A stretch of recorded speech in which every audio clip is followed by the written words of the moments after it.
Can't beat us, join us, please bring your coinage. We sink 3-pointers, money shots, all net, all vets. Bums we not, jet skiing in them sunny spots. With women edible like gummy drops. Dummy stop, dummy stop. No weapon form can intercept a storm. Once my intellect is on, I'm projecting on magnetic fields and interact with blacks with athletic bills. I'm all about growth and development like residents of Ebbets Fields. Not to choose between woo and chew. We wanna line them colors up like a Rubik's Cube and fade to black, yeah, the truest hue. When you say the black man is God, who you alluded to? The usual, Clarence 13X, a worthy guess. The words expressed come from the word in flesh. Elijah M, the NOI versus Leviathan. Messiah sent from the heavenly branches. 7 P's from since G-Dub cut down the cherry tree. In the wilderness of North Mex, and we flossing death and forced aggression, or forced perception, forced protection, or forced confessions. It's all a lesson.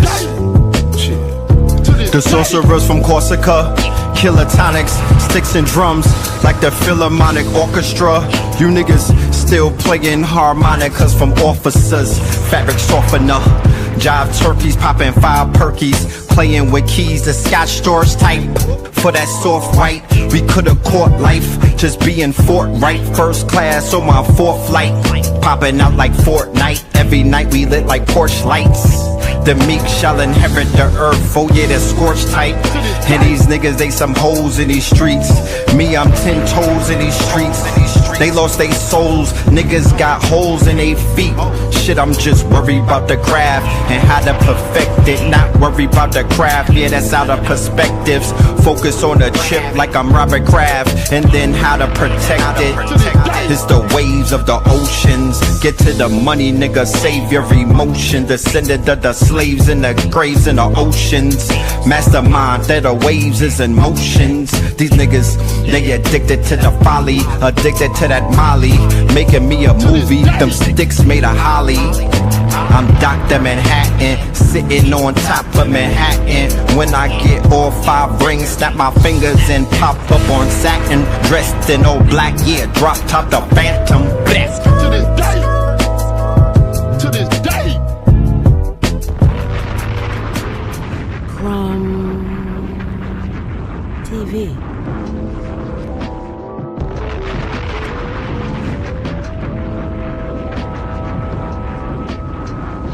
To this day, to this day. Can't beat us, join us, please bring your coinage. We sink 3-pointers, money shots, all net, all vets. Bums we not, jet skiing in them sunny spots. With women edible like gummy drops. Dummy stop, dummy stop. No weapon form can intercept a storm. Once my intellect is on, I'm projecting on magnetic fields and interact with blacks with athletic bills. I'm all about growth and development like residents of Ebbets Fields. Not to choose between woo and chew. We wanna line them colors up like a Rubik's Cube and fade to black, yeah, the truest hue. When you say the black man is God, who you alluded to? The usual, Clarence 13X, a worthy guess. The words expressed come from the word in flesh. Elijah M, the NOI versus Leviathan. Messiah sent from the heavenly branches. 7 P's from since G-Dub cut down the cherry tree. In the wilderness of North Mex, and we flossing death and forced aggression, or forced perception, forced protection, or forced confessions. It's all a lesson. The sorcerers from Corsica, killer tonics, sticks and drums like the Philharmonic Orchestra. You niggas still playing harmonicas from officers. Fabric softener, jive turkeys popping 5 perkies, playing with keys, the Scotch stores type. For that soft white, we could've caught life, just being forthright. First class on my 4th flight, popping out like Fortnite. Every night we lit like Porsche lights. The meek shall inherit the earth, oh yeah, the scorched type. And these niggas, they some hoes in these streets. Me, I'm 10 toes in these streets. They lost their souls, niggas got holes in their feet. Shit, I'm just worried about the craft and how to perfect it. Not worried about the craft, yeah, that's out of perspectives. Focus on the chip like I'm Robert Kraft, and then how to protect it. It's the waves of the oceans. Get to the money, nigga, save your emotion. Descended of the slaves in the graves in the oceans. Mastermind that the waves is in motions. These niggas, they addicted to the folly, addicted to that molly. Making me a movie, them sticks made of holly. I'm Dr. Manhattan, sitting on top of Manhattan. When I get all 5 rings, snap my fingers and pop up on satin. Dressed in all black, yeah, drop top the Phantom. Bless.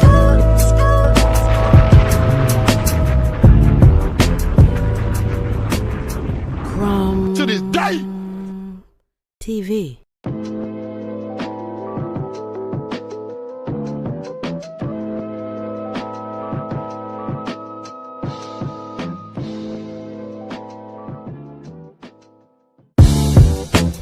Can't beat us, join us, please bring your coinage. We sink 3-pointers, money shots, all net, all vets. Bumps we not, jet skiing in them sunny spots. With women edible like gummy drops. Dummy stop, dummy stop. No weapon form can intercept the storm. Once my intellect is on, I'm projecting on magnetic fields. And interact with blacks with athletic bills. I'm all about growth and development like residents of Ebbets Fields. Not to choose between woo and chew. We wanna line them colors up like a Rubik's Cube. And fade to black, yeah, the truest hue. When you say the black man is God, who you alluded to? The usual. Clarence 13X, a worthy guess. The words expressed come from the word.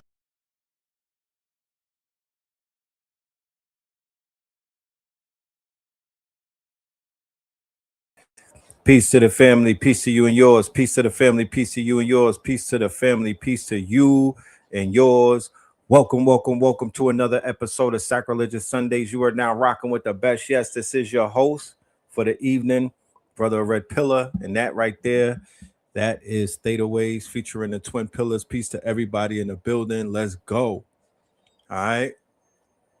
All my night owls and whatnot, my late nighters, what's popping? How's everybody doing?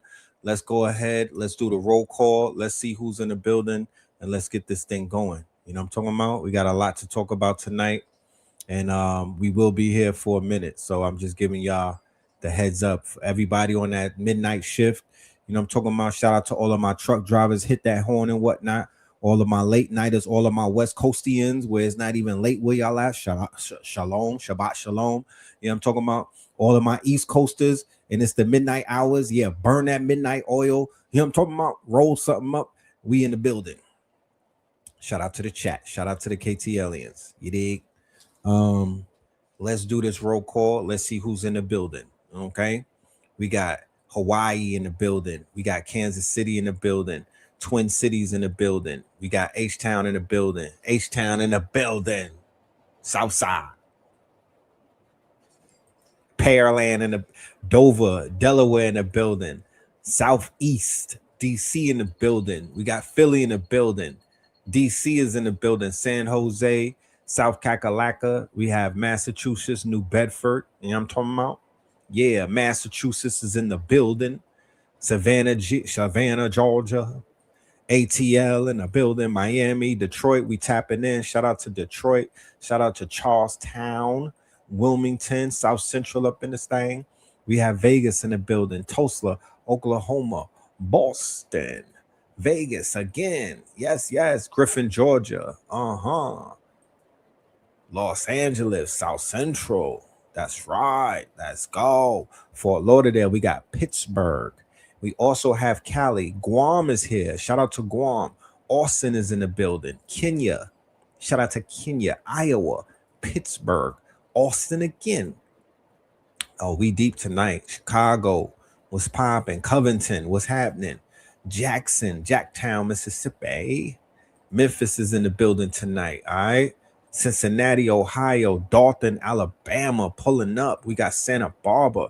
Long Island, aka Strong Island. What it do though, man? So check this out, ladies and gentlemen. We did an early pre-show. We were outside having conversations and whatnot. If you are not, if you was not tapped into that, definitely check us out on the replay when you're done with this. It was a great build and whatnot. We were talking some hip hop talk. along with some other things. But tonight is a whole different angle that we will be approaching. We're gonna go a little cosmic with it. You know what I'm talking about? We're gonna go a little cosmic with it, and we're gonna tie some things together. And of course, we have a lot of visual video evidence to back up some of our predictions and claims and whatnot. The title of this episode is BARBAULT'S Basket, Black Boy Joy. BARBAULT'S Basket, Black Boy Joy. Okay. And we're going to make some observations, and I'm going to inform everybody about BARBAULT'S Basket.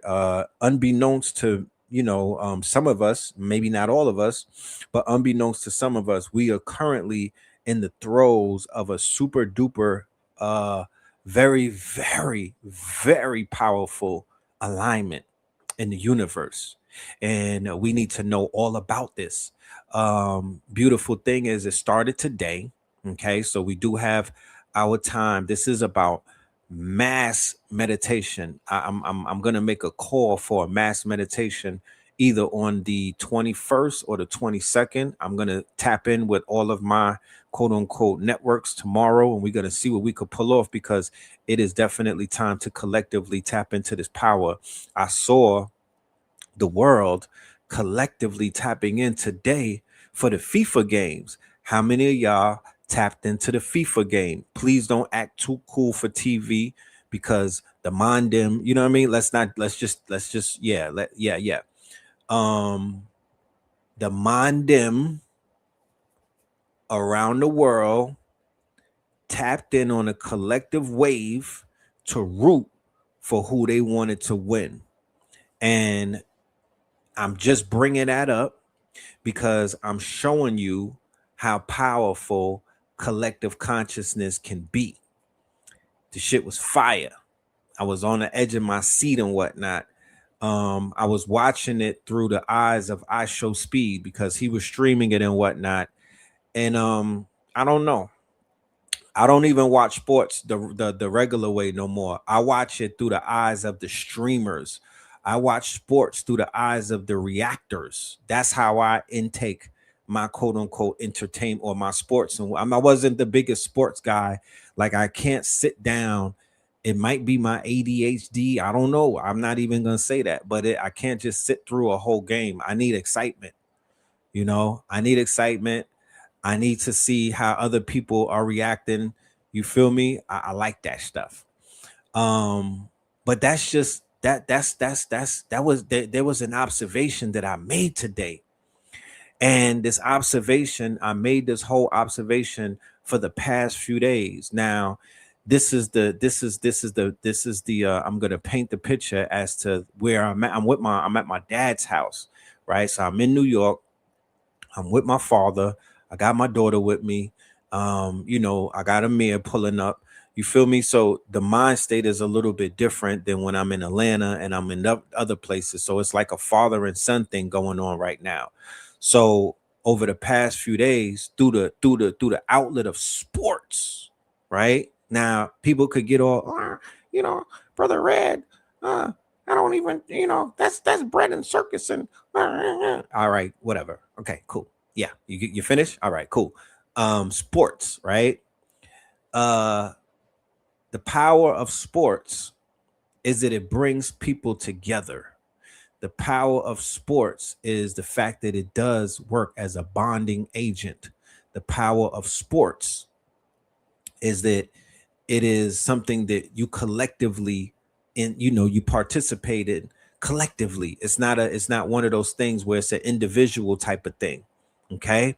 It's not one of those things where it's an individual type of thing. This is something that you could sit at the dinner table. You could break the ice and talk about sports with people.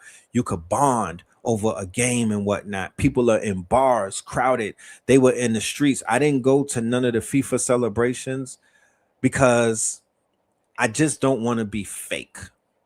I could have been. I was in Atlanta, and I'm not gonna put a soccer jersey on and go drink beer with niggas from England, because that's just not what I do on a regular basis. So unless I'm getting some bread and whatnot, or I was like, I'm not doing it.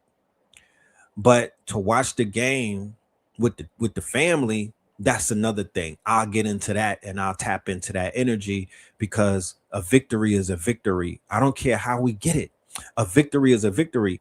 And keep in mind, for the past few months, there's been this great bonding principle coming through the sports. Now, I don't care. We've done the bread and circus shows, part 1, part 2, part 3. I did my community service. I did all of the conspiracy shit. You know what I mean? I got all of that out the way. Bread and circus, cool. Roman Coliseum, Odyssey type thing. All right, great. But now when you get that out the way, right? That I did my trauma bonding. When you get that out the way, let's talk about the power of the situation. Let's talk about the metaphysics of it. Let's talk about the real principles behind all of these things. We talked about effervescence before, right? We got into the effervescence aspect of what we witnessed in New York City when the Knicks won the championship. Right now, I want you to remember this.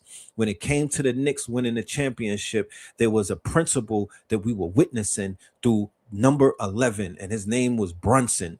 Brunson was there to do what? Avenge his father. Okay, Brunson was there to avenge his father. Black boy joy, a black man who not only had his father in his life, but his father was active in his life. His father created Brunson. He created the mega athlete, the athlete who beat the whole entire league, the underdog who was too short, who was counted out. They didn't think he could do it. The Knicks were counted out, but especially Brunson.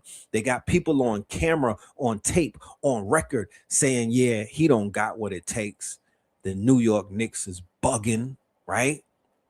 His father was the one who groomed him, who put him together, who basically polished him, not through babying him, not through coddling him, not through letting him just slide. No, by standing on business and by being a coach before he was the father, right? Coaching his son to victory. The Heru story, or what they would call the Osirian myth. The Osirian myth, we see it show up throughout. They talk about the Odyssey as an old story. What about the Osirian myth? What about the hero's journey, or what they call the Heru's journey? But the Osirian myth is the oldest story ever told. Go Google that. The Osirian myth, the story of the son that avenges the father. Where do you see this pop up? Oh, thank you for asking. Star Wars. Where else do you see? Well, Star Wars is really the hero's journey. Lion King, my G, right? Let me see. Kung Fu movies. Wait a minute. All of the spaghetti westerns. Okay. The story about the son, the evil uncle, right, who betrays the father, and the son is avenging the father's death. That is the oldest story told in humanity. Go and Google it.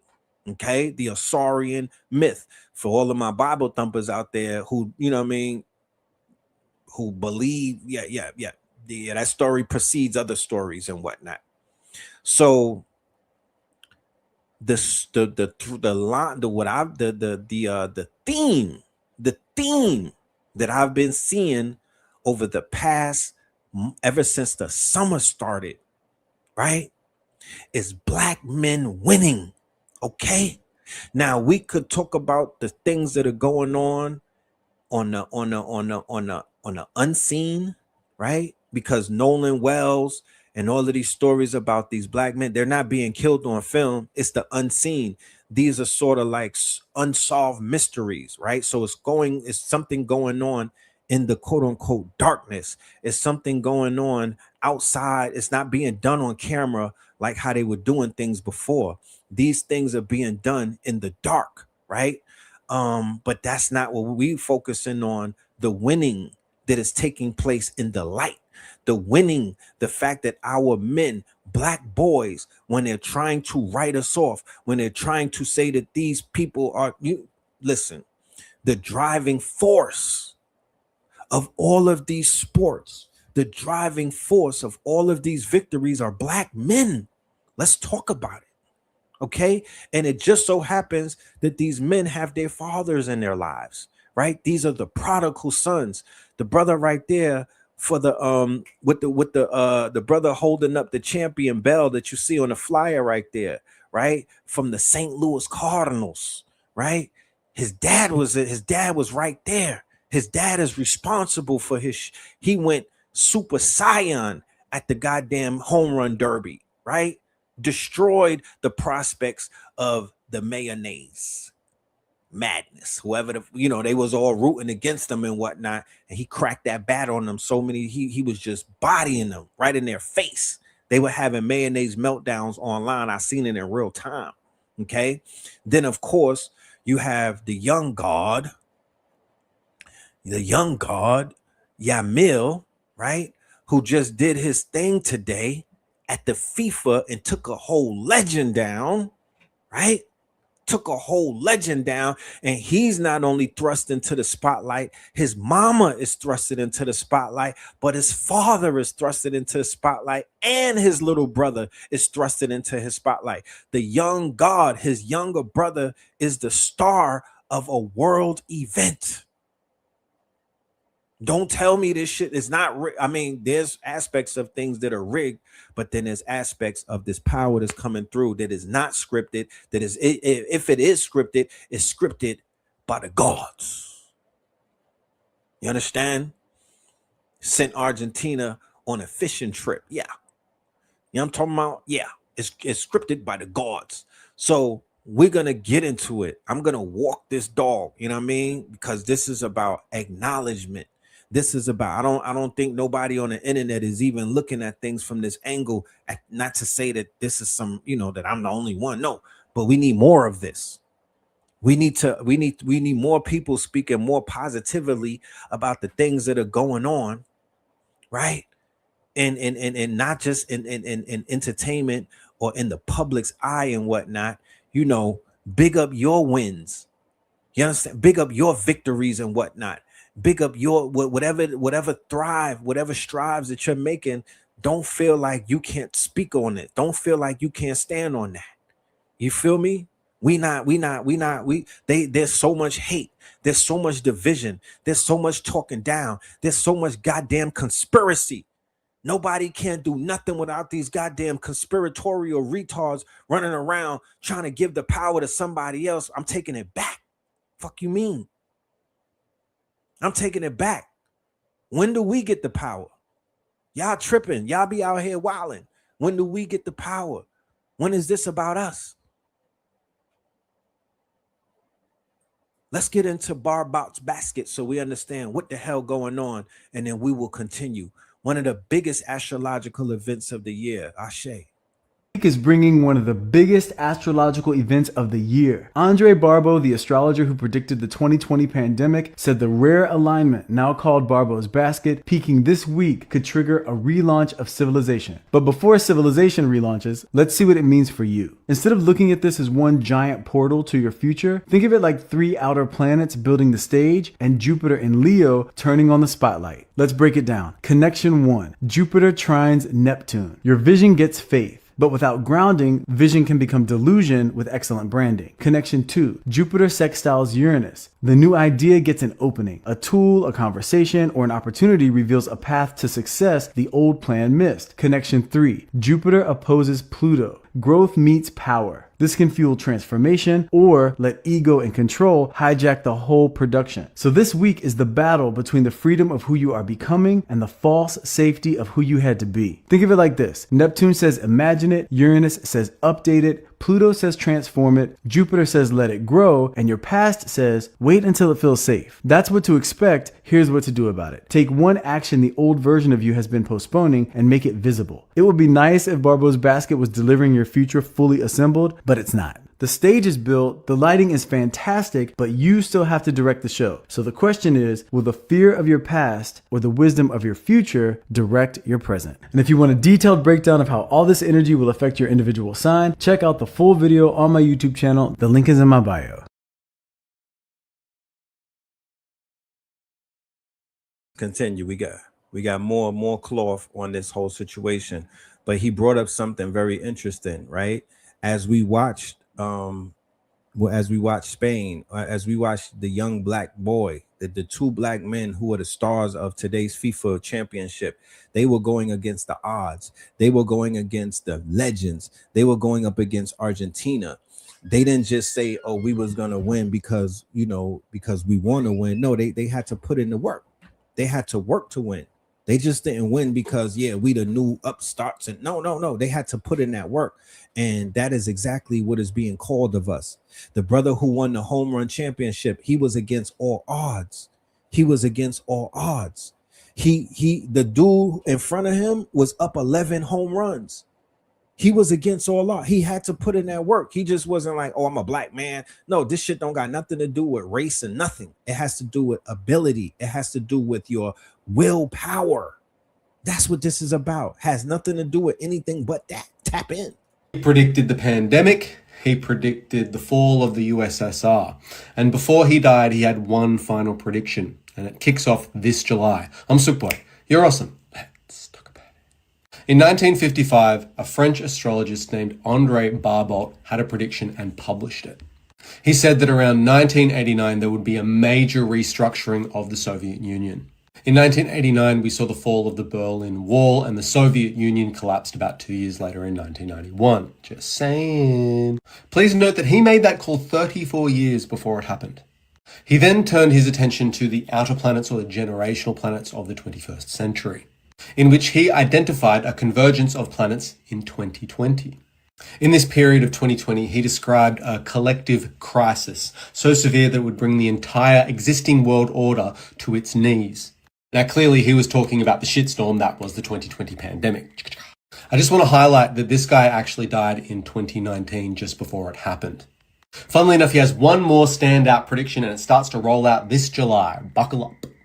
In particular, I want to talk about a configuration called the Barbault basket. It's actually called a cradle in astrological pattern theory, and it looks like this. In particular, this Barbault basket or cradle is made up of 4 points. This is the Pluto, 4 degrees of Aquarius, the Neptune, 4 degrees of Aries, Uranus, 4 degrees of Gemini, and finally, Jupiter, 4 degrees of Leo. Now, all I'm saying is, if André Barbault's track record means anything, we should probably understand exactly what this configuration means. Now, caveat, I know that you want to know how this aspect pattern will actually impact you. I've got you covered. Head over to my page and watch your rising sign forecast playlist. It's the very first video. I've pinned them all to the top. Very easy to find, and that will give you the nuance and insight about how July through the rest of this year and how this aspect pattern will impact you, especially if you have anything around 4 degrees of any given sign. Now, when Barbault actually saw this configuration pattern, this basket, this cradle, he actually saw it as the official breakout moment of a new civilization that actually kicked off all the way back in 2000. Meaning there is a big difference between something being born and something being operational. And indeed, he says in 2026 that this new civilization becomes operational. In a nutshell, let's set some parameters by what he exactly means. What institutions are actually for? Who controls information? What is money? And who do governments serve? If you're seeing what I'm seeing when we look at the cultural zeitgeist, none of these components of society or civilization for that matter are what we would regard as stable. This is part 1 of my interpretation of the Barbault basket. Follow along. Occult rituals that we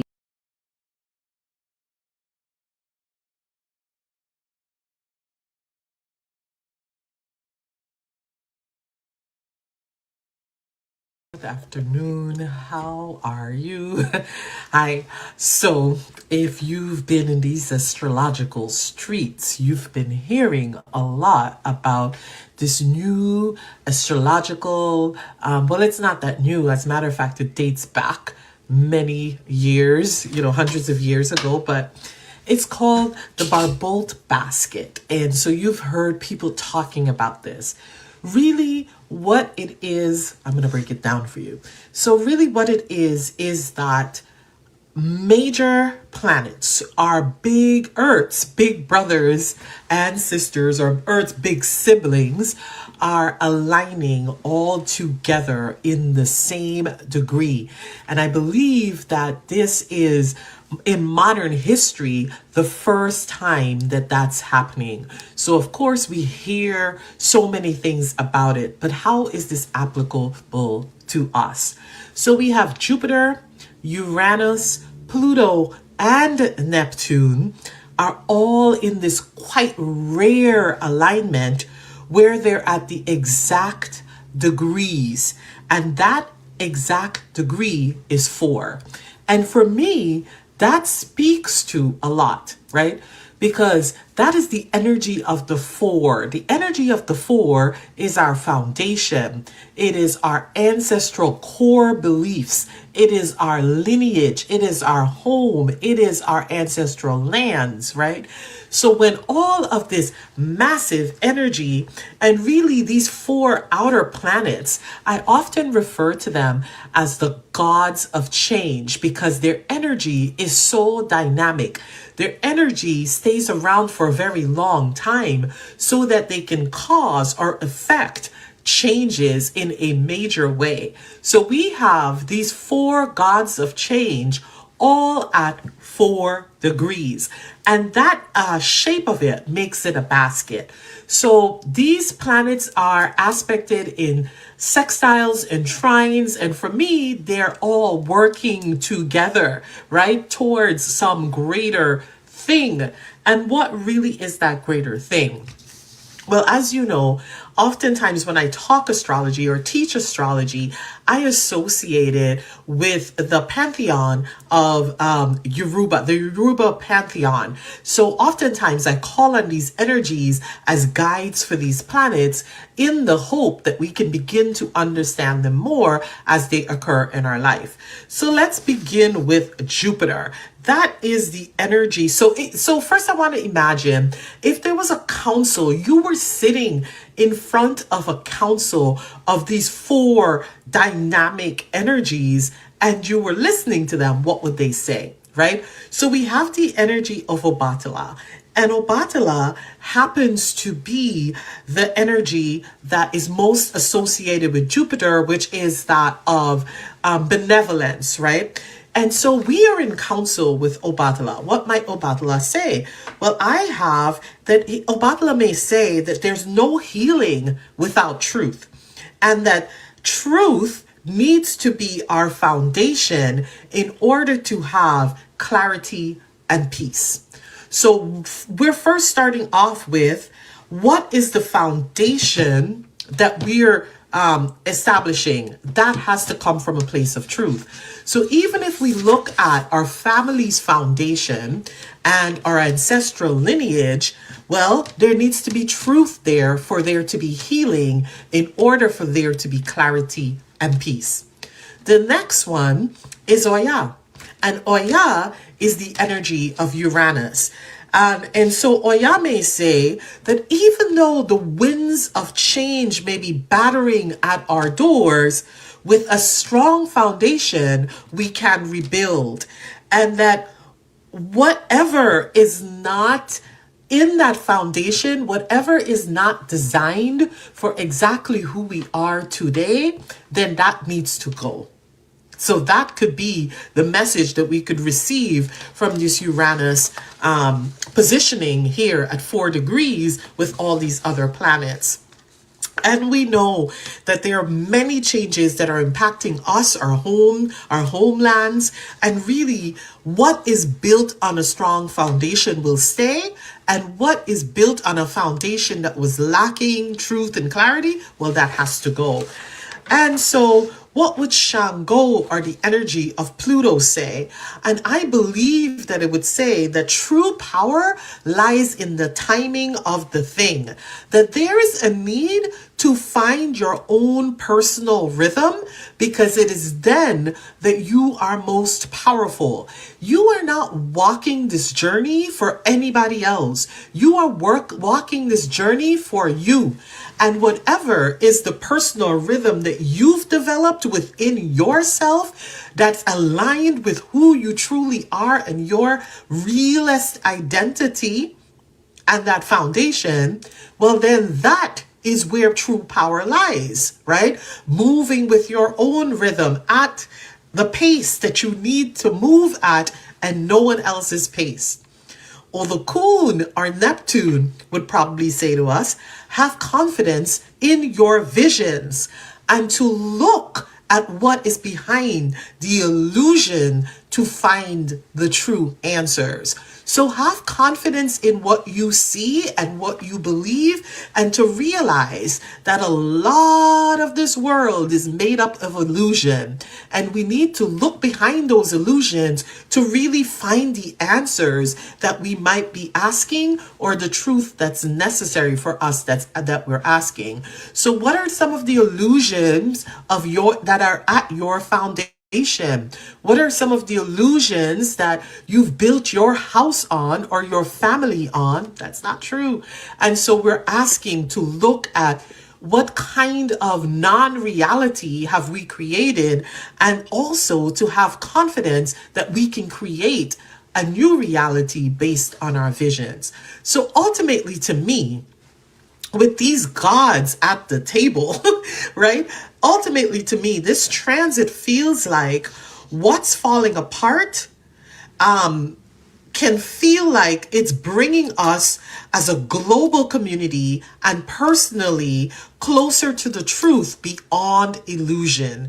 So we're getting to a space where we're wanting to see behind this matrix that we're living in. We want to get to the truth of the thing, and to let that truth, no matter how scary, no matter how crazy, because yes, we expect to see and the revelation of some scary kind of truth, to let that truth be the foundation, or that clearing, that clarity that we build our future on. And really, therein lies the power, is how clear, is how sound that foundation is, that we can now build our future. Of course, I would not be coming to you without some plants for support during this time. The first one I thought of was yarrow. And yarrow is a protector. It is for the wounds that we carry. It can help us shield from all the forces outside, and it aids in circulation and moving, lack of stagnation. And for one thing, I really feel like this transit is going to shake things up and move things out of any stagnation that we may have had. So yarrow is significant here.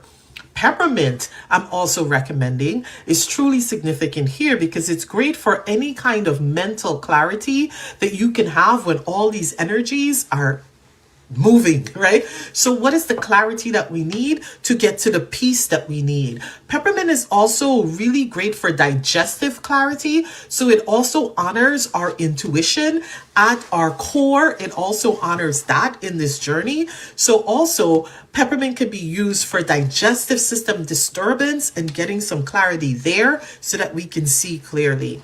I have raspberry because I love raspberry for an efficient use of power. So know what to give and know what to hold, right? In this transit, how do you use your power, right? The energy of Pluto or the energy of Shango is often related to efficient use of power, when to give out and when to hold. So that is also coming up here. I also love nettles because nettles is great for nourishing our bodies and building us up through the winds of change. Through the winds of change, you have to have the capacity to handle it.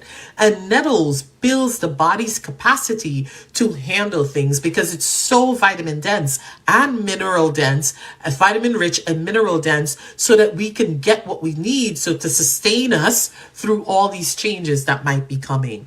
I also love Damiana here because Damiana speaks of reaching beyond the veil for that beautiful vision. I talk about the visions that Damiana gives you of your future. It's one of my best plant ally for dreaming of a future, for vision questing that future.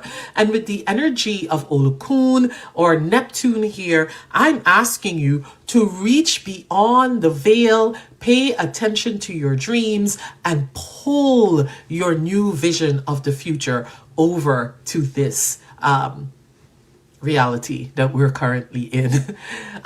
That's what I have to share. I hope this gives you a better understanding of what we might be dealing with. The peak of this transit is July 19th and 20th. We're here in the peak of this transit. So pay attention to what's changing and shifting around you, and your need to really understand and get to the truth of the matter is not something that's just passing. It is the moment. Getting to the truth of the matter, seeing beyond the veil, and standing in your power. So, Ashe to the sister and her breakdown, beautiful, right? One of the greatest things that we witnessed this month was the highlighting of melanin black men breaking the quote unquote veil at FIFA global stage. Let's talk about it. Who came in number 3 at the FIFA? Well, first, before we even get to the top 3, let's just talk about the quote unquote the rise of Africa, the rise of the African, right? The rise of the melanated players in this whole FIFA tournament. Now, I know that there was FIFA every 4 years, but it never got our attention the way that this one has. Maybe because the North America was hosting it, you know, that played a part in whatnot. You know, the American media got their mittens on it, and you know, once they get their hands on something, they'll blow it up. However, prior to that, we got the NBA finals, right? With the whole entire team damn near being melanated. The one who wasn't melanated, he got benched. They didn't even pay attention to his ass. They was just focusing on the whole starting 5, and that was us. Then when we get to FIFA, Cabo Verde, right? Blowing, I'm talking about completely dominating the visuals and whatnot, right? Those being the ultimate underdogs. But then we had Mbappe. Then we had Jude Bellington and whatnot. Then we had, of course, Yamil, right? He's the new Messi, right? So the illusion, because even though we're in America, we're in USA and whatnot, let's just talk about what the FIFA and what football and what soccer means to the world, right? Let's talk about what soccer means to the world and whatnot. No, look, Rob, they had 3 brothers. 3 brothers. What was that, like last week or they all 3 was on the card. All 3 of them won. And their father was right there. Their father was right there. All 3 of them. And the one that had the belt got a knockout. He knocked homie straight out. Boop, boop. All of they dad was their coach, right? Shit, even Adrian Broner is on a motherfucking comeback on his hero's journey. So we saw the melanated players rise. We saw Cabo Verde rise. We saw Senegal rise. We saw France, their black players, they were shining, right? Mbappe, he got the golden boot, my nigga. So this illusion of these Europeans, this illusion of these Europeans being the best, all of that shit got scraped. You understand? It's done. And by 4 more years, when the 2030 come around, niggas is gonna be on some super sapien shit. You know what I'm talking about? They're gonna be on some 3 legs type shit. Like they're gonna be, you know what I mean? It's gonna be like the Globetrotters to soccer. You're gonna have dudes doing some crazy shit and with the neutrinos hitting and everything and the X flares. Nah, that bro, it's gonna be like the X-Men playing. So that veil is over with. That shit fell. It's people celebrating all around the melanated world right now. This shit is really serious for them because this is a colonizer hunger's game. This shit is symbolic in ways that we may never even be able to comprehend. We got other shit that we dealing with. But what I'm talking about is a collective type of consciousness. I'm speaking about turning on the divine spark. I'm talking about effervescence on levels that niggas have never seen. This is a rollout from the NBA finals. This man made Salat when he won. Talk black to me. Son made Salat. And there was Argentina was on the field today, fucking up, beating up on his teammates after they won. After they lost, they were sore losers. They didn't air it on TV, but I think I'll pull a clip. They was trying to beat up the other players while he was making Salat. He was unbothered. They couldn't come near him. He was prostrating on the field in front of millions, making Salat, bro. You know they was going crazy in Gaza and all of them places. Look, Spain is flying the Palestinian flag. Let's talk about it. Them niggas fly the Palestinian flag. So we're talking symbology for all of the haters out there who don't like to see shit past their nose and whatnot. Man, dip from my life. This is not about, I promise you, I'm going full out of, I'm going Odysseus on niggas. Get out my way. Get out of my way. I promise you, the shit'll be ugly. We cooking right now. This is a global conversation. Get out the way, bro. Let's get back to this basket. You know what I'm talking about? Don't miss the window. I'm gonna reach out to some of the gods and whatnot of the cosmophysicians and everything. I'm gonna see what we could cook up because we can't miss this window, bro.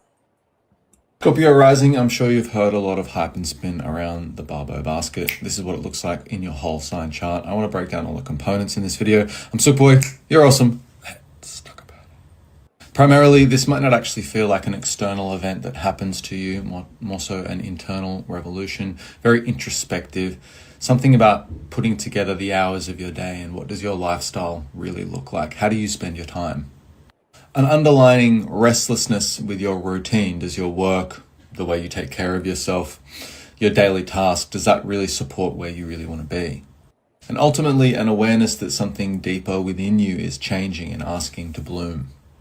There is this supercharged kind of spine going through the center of your chart from the Jupiter-Pluto. And again, that is really introverted, internal, and reflective.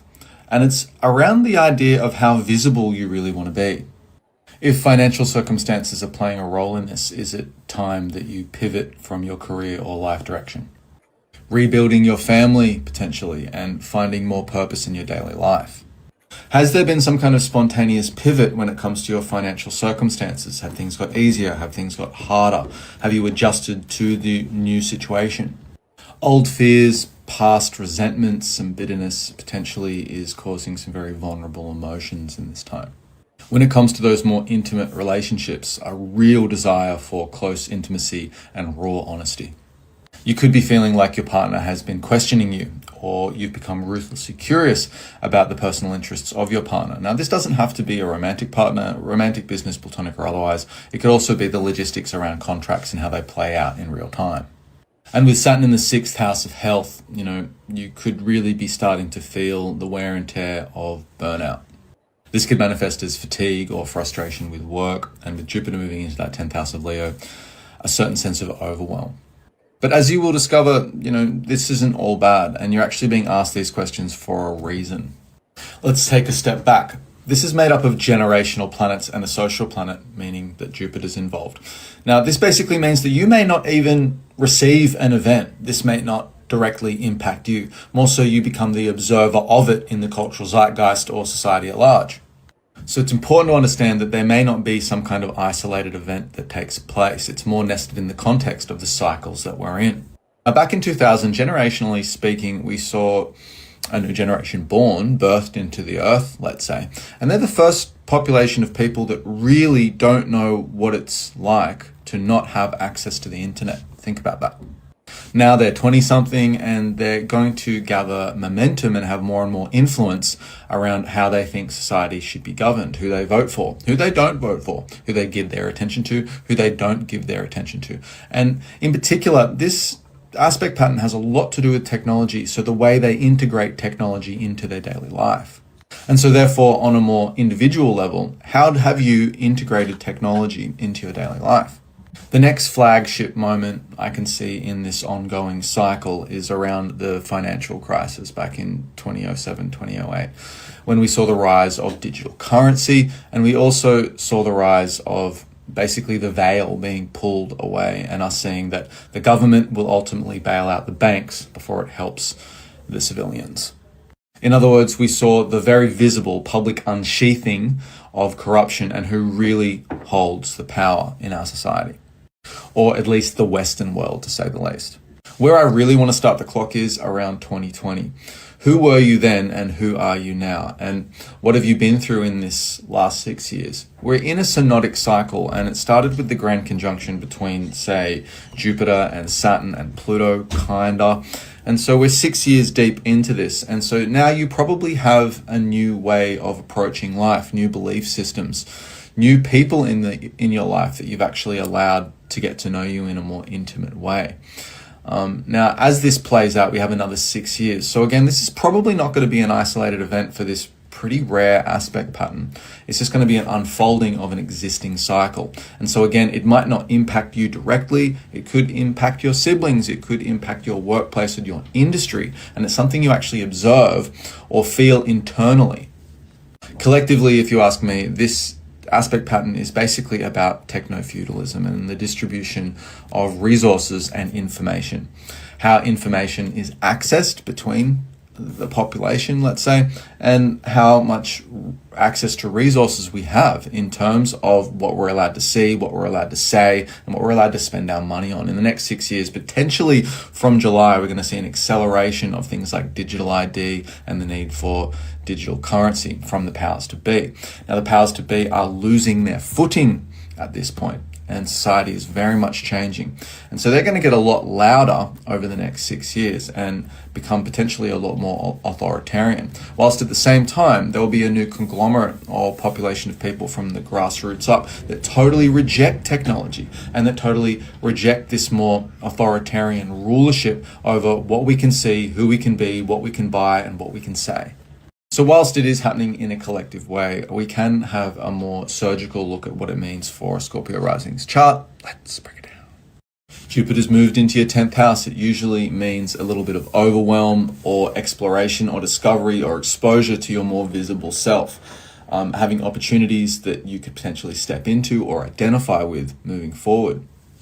What are you building? And ultimately, what do you want to be recognized for? What is the legacy you feel like leaving behind? Typically, Jupiter in the 10th house is pretty successful, but it's not about what you receive in terms of success. It's about what can you learn about yourself? What is the meaning of this period? Jupiter is much more about long-term growth than short-term comfort in this situation for you. Jupiter is building towards an exact opposition with Pluto. And Pluto's down in your 4th house of, who you belong to, who you are when no one's watching.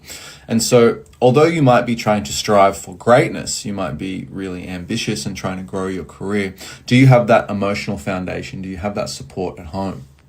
Have you found that mystical work-life balance?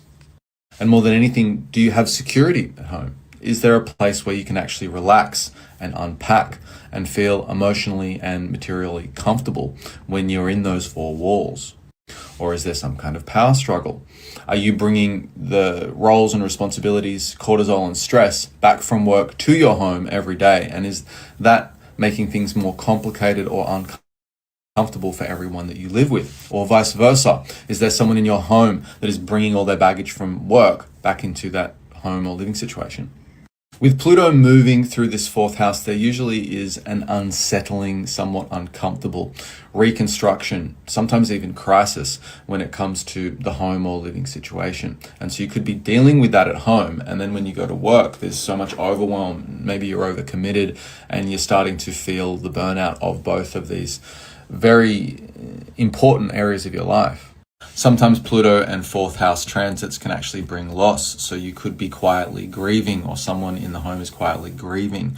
So there is this kind of process of the home just feeling not comfortable or secure in this time because of such heavy emotions. As I said, it's not all bad, and there are ways to distribute this more heavy energetic signature by moving to the Uranus and the Neptune in other areas of your chart. Neptune's forming a fire sextile with Jupiter, and so this really wants you to think outside the box, really question, discover, explore, what your life means and what the legacy you want to leave behind actually might be, and striving for that, having faith and trust in yourself. See, this, ladies and gentlemen, is all about ponderance, right? And what do you mean, Red? What I mean is from right now, from when we receive this information, all the way up into the 21st, or maybe up into the 23rd. I saw you in the chat, Rob, talking about Bobby Hemmett and his July 23rd pocket and whatnot. Contemplation, right? The ponderance, just pondering, just being able to sit back, maybe laying in the bed with the lights out, and then pondering what is taking place, pondering what it is that you're seeing, pondering what's coming into your life, pondering the people around you and whatnot, pondering the change that you want to see, pondering the things that are keeping you somewhat in a quote unquote Groundhog Day type of loop and whatnot. These are all dealt with ponderance. And the way that you break out of these ponderance is similar to how you could look at a math problem. You solve them by pondering upon them. You stare at a math problem and you ponder it. And by pondering it, you're able to solve it. That is the same exact thing that is taking place with some of these things going on. And what he's saying is this alignment, this perfect alignment is almost like a combination to unlock some of the locks that we're having on our lives, y'all. Everywhere around you, we might not play FIFA. We might not be into none of these sports. But I'm not a sports person. But I've seen enough. I've witnessed enough in the past few days for me to come and let you know, listen, something major is taking place, but it's taking place in a place that you might not realize when you're looking at it. You might look at it and say, oh, bread and circus. I'm looking at it and I'm like, no, nigga, this is a universal lesson. The FIFA is a universal game. Listen, let me let this lady talk to us. Let's see how big this shit is, so we could get off of our high horse. So many people on a high horse, you don't even stop to get no water. You staring a gift horse in the mouth and you can't see the gift. Ever thought about the alchemy of the World Cup? Argentina fan here, by the way.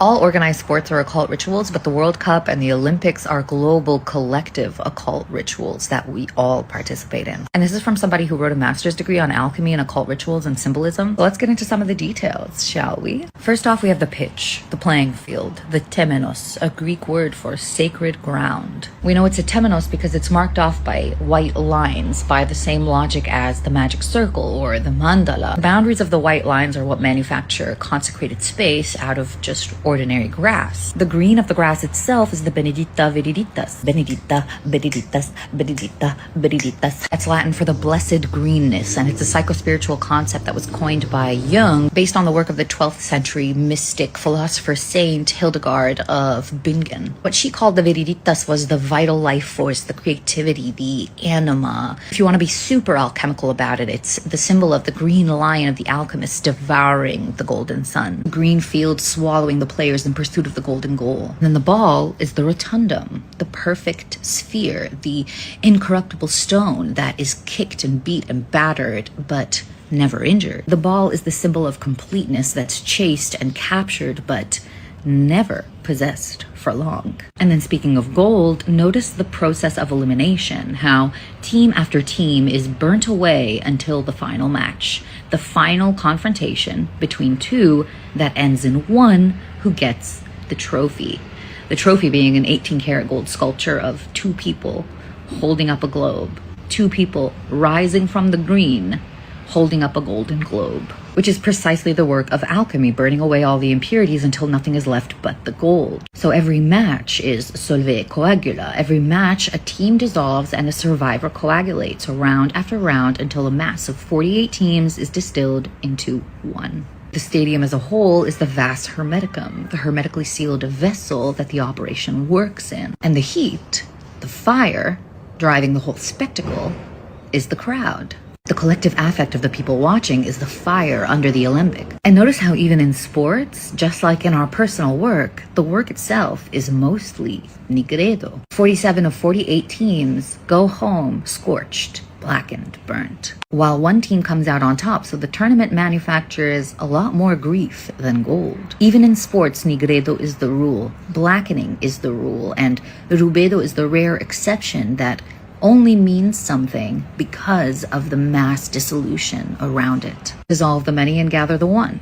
A ritual of solve et coagula playing on the television sets of people around the world. The still, the vessel, is not neutral, and the fire isn't shared out evenly. Are y'all familiar with the negrito? The negrito. Are y'all familiar with the chemical romance taught by the Rosicrucians? It's a 3-part ritual. She's going the fuck in. Okay? I'm gonna rewind that real quick so we can understand what she's saying. This is literally all sports, right? This is, I mean, shout out to Dr. Frances Cress Wilson and how she breaks down the balls and everything. But this is metaphysical. This is going a little bit further into the metaphysical and the occult, right? The burning, the grief, right?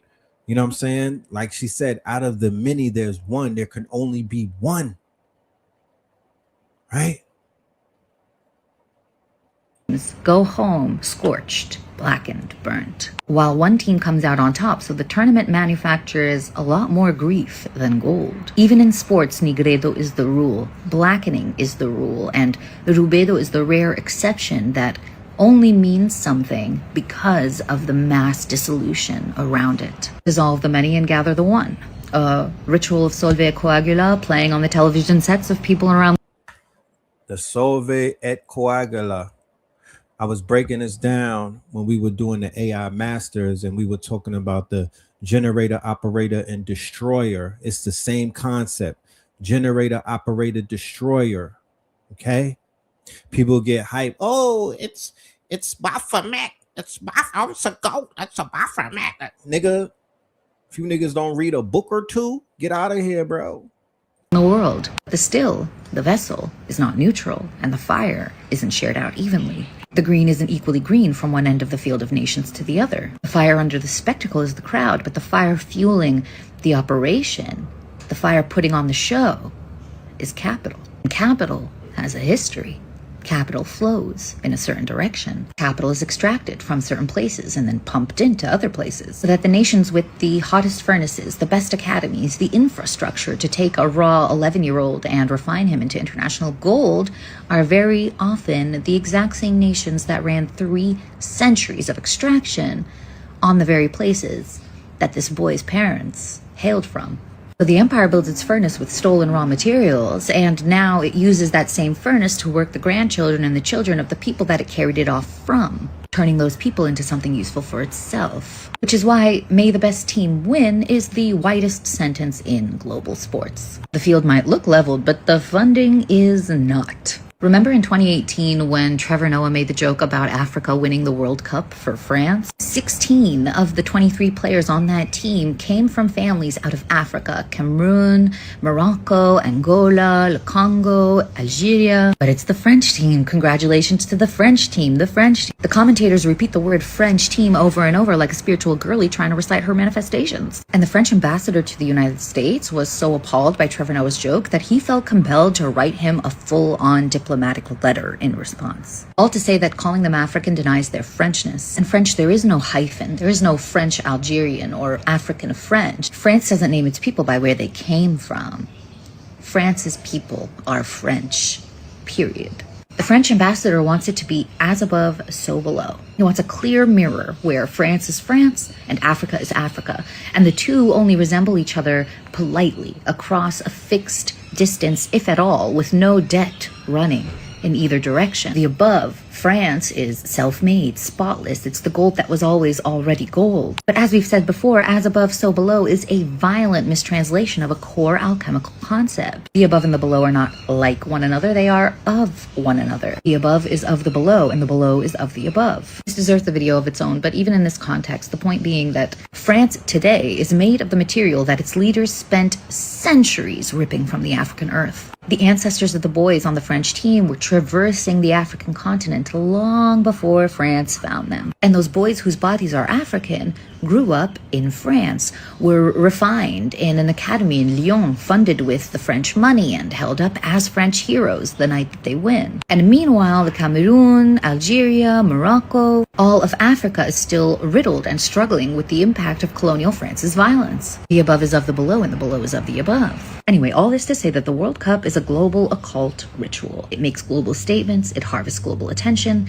and it gives host countries a chance to demonstrate their global goodwill and hospitality, while also giving their economy's tourism sector a little boost. Beneath it all, running it all, is the capitalist machine. A machine that sells tickets and returns tickets, brings you into the experience, and then sends you back out into your life. And altogether, this whole ritual of the games functions to take the immense and overwhelming power that we acquire when we're together, when we're animated and excited together, and directs all of that fire towards the field, onto the teams and the players in this great green alembic, until someone wins and someone else dissolves, and all of us, burnt out and tired and having had our fun, go home to celebrate or grieve and recharge. But what do you think? Do you think there's a secret society, an occultic cabal behind all this? Or do you think it's all part and parcel of the indifferent and impersonal capitalist machine? Let me know in the comments. Love you. Bye. Named Argentina after a mistake.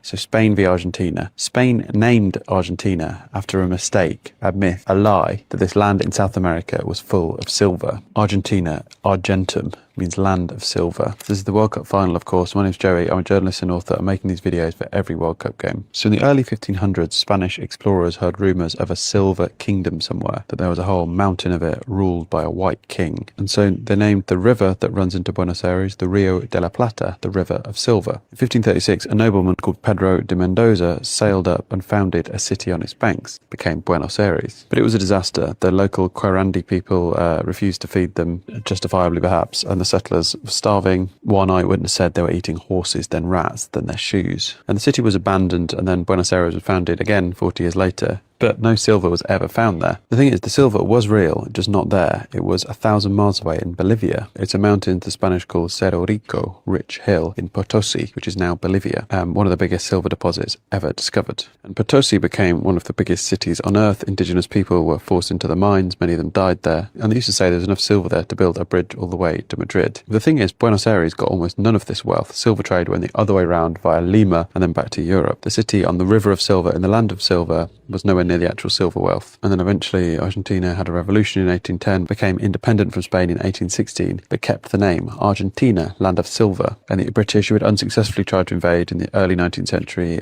they came back again with money, and they built railways, owned the banks, and exported the beef and wool. And the origins of football in Latin America come from this interaction with the British. People who lived there changed. Millions of immigrants from Europe. The biggest groups weren't Spanish, they were Italian. And lots of Italian names in that Argentina team, but lots of Spanish too. You know, Messi is an Italian surname. So on Sunday, Argentina are playing Spain, and the silver was a lie, but the name stuck anyway. The trophy, gold, not silver. I write about this sort of thing in my weekly newsletter, so there's a link in my bio. So the other day, So with Argentina losing, right, symbolically Israel lost, okay? Because Argentina is the Israel of Latin America, right? And it's not just a regular game. This has very, very big implications. It's perfect alignment with BARBAULT'S basket, okay? I'm going to read some things about BARBAULT in the basket. Let us pull up, let's share a screen and let's read it together and whatnot, all right?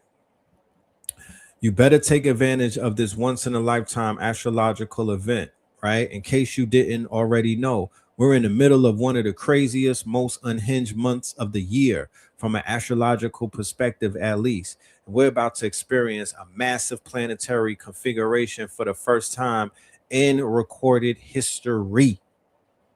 We're about to experience a massive planetary configuration for the first time in recorded history. So when we talk about bread and basket and we be like, damn, there's so much shit going on. What are they trying to distract us from? You don't have to look that far. They're distracting you from the alignments. They're distracting you from the quote unquote these moons. They're distracting you from these retrogrades. They're distracting you from your window. That's what they're distracting you from. So you could be dealing with folly and whatnot. And by the time you realize some powerful shit done happened, you didn't ritualize it. You didn't do nothing but fuck off. That's the distractions. You had your thumb in your ass watching a game and whatnot, but you're not putting no magic to it. You're not incorporating none of your magic. That's what they're doing. They're distracting you, keeping you away from your magic, from tapping into your power.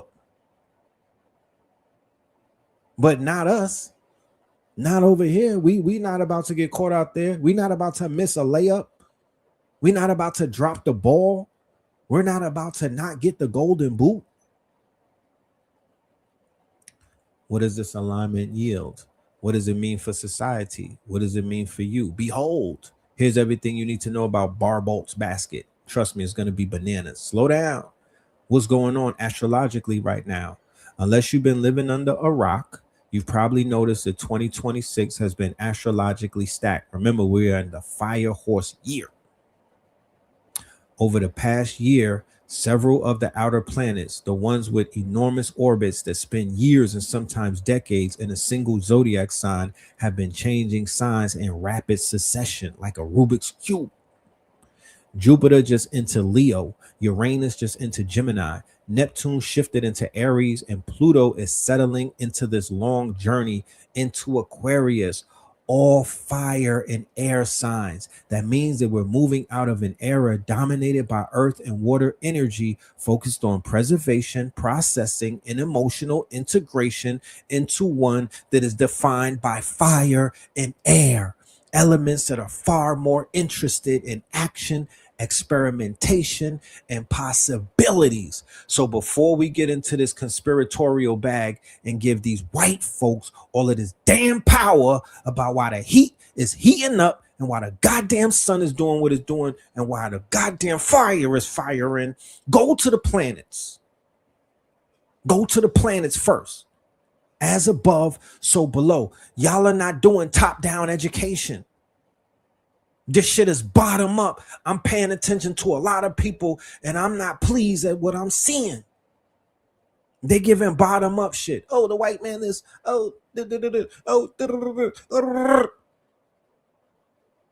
where's the cosmic conversations at? Where's the cosmic conversations at?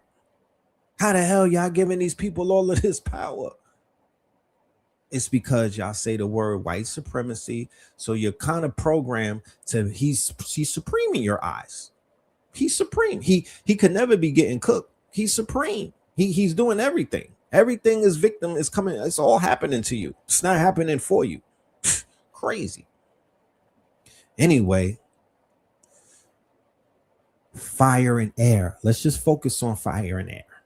From July the 19th through the 24th. That's a hell of a window. With the closest angles peaking on the 20th. Nigga, that's tomorrow or today, depending on where you at. Jupiter, Uranus, Neptune, and Pluto will all arrive at 4 degrees of their respective signs. Shout out to the 44 guard. Bloop, bloop, bloop. And they said Alley Boy just died, and the last song that he put out was 4. Creating a rare geometric configuration known as a basket, which has never happened before. You, what a time to be alive. Your ass survived and you made it here. You're not dead. You're here. And that's all that matters. You're here to witness it. That gotta mean something. That gotta account for something. Shit can't be that bad, nigga. You're here and a bunch of people is not. Take advantage of it. You know what I'm saying? Pop your shit. Do your big thing. Do your big one. Why is BARBAULT'S basket important? Whenever the outer planets connect, astrologers pay close attention because their alignments happen very infrequently. For example, the aspect that Neptune and Pluto will be making this week hasn't happened in 40 years. In 40. Add Jupiter and Uranus into the mix, all arriving in a precise relationship with one another, and suddenly we're looking at something that has never occurred, a once-in-a-lifetime moment that synthesizes these archetypes and energies to epic proportions. Jupiter expands whatever it touches, and in Leo, it magnifies creativity, confidence, and performance. Uranus is the planet of disruption and innovation, and in Gemini, it accelerates breakthroughs in communication, technology, and the way information moves across the world. Neptune governs our collective dreams, ideals, and belief systems, and its presence in Aries prompts us to find new values worth fighting for. Pluto, meanwhile, continues its slow work through Aquarius, dismantling outdated structures in favor of systems built around collective progress, community, and liberation. Put all of these stories together, mythos, Fable 5, put them together, link them up, and it's easy to understand why astrologers are predicting big things. Once again, you have the permission, you have the motherfucking right, and you have the unmitigated gall to write whatever story that your mind's eye tells you to write. Fuck the rules, break them. Write your story, write yourself into the mythos. You seen the movie Ulysses and the shit, this Odyssey and everything, this breaking box office records. You write your own fucking mythos, write your own, put yourself in a hero's journey right now. That's how you do it. I don't care if it's a children's book. I don't care if it's a rhyme. I don't care if it's a poem. I don't care if it's a story. I don't care if you got to get a goddamn bullhorn and stand at the train station and talk your shit. Now is the time to do it. Forget what everybody say. You need to be scared of some shit and then face that fear, and that's where the magic is at. Don't do nothing that's comfortable. Don't do nothing that's comfortable. Do some shit that's uncomfortable right now. This shit has never happened before, so you don't have no point of reference as to if it will work or not. But guess what won't work? You doing nothing. That's what the fuck won't work. If you just be like, oh, I'm gonna go punch the clock. I'm gonna go trauma bond with my community. I'm gonna go have spiritual psychosis and fucking spaz out. No, not at all. We need to meditate. It's some shit going on in the cosmos.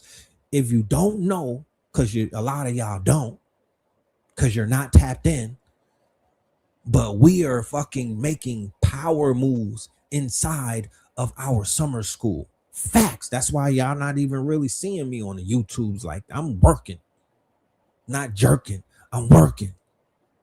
And it ain't just me. I got witnesses, my G. We got students. We got people who believe in themselves and they believe in what the fuck we're doing. And they're tapped in. They're tapped in while people is on the sidelines hating and debating and pointing and doing all kind of dumb, goofy shit. We're working. We're building. We're doing new shit.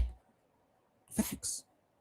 In perfect alignment with the alignment, without even knowing about an alignment. We're aligned. We're aligning ourselves. Shout out to everybody that's doing the do.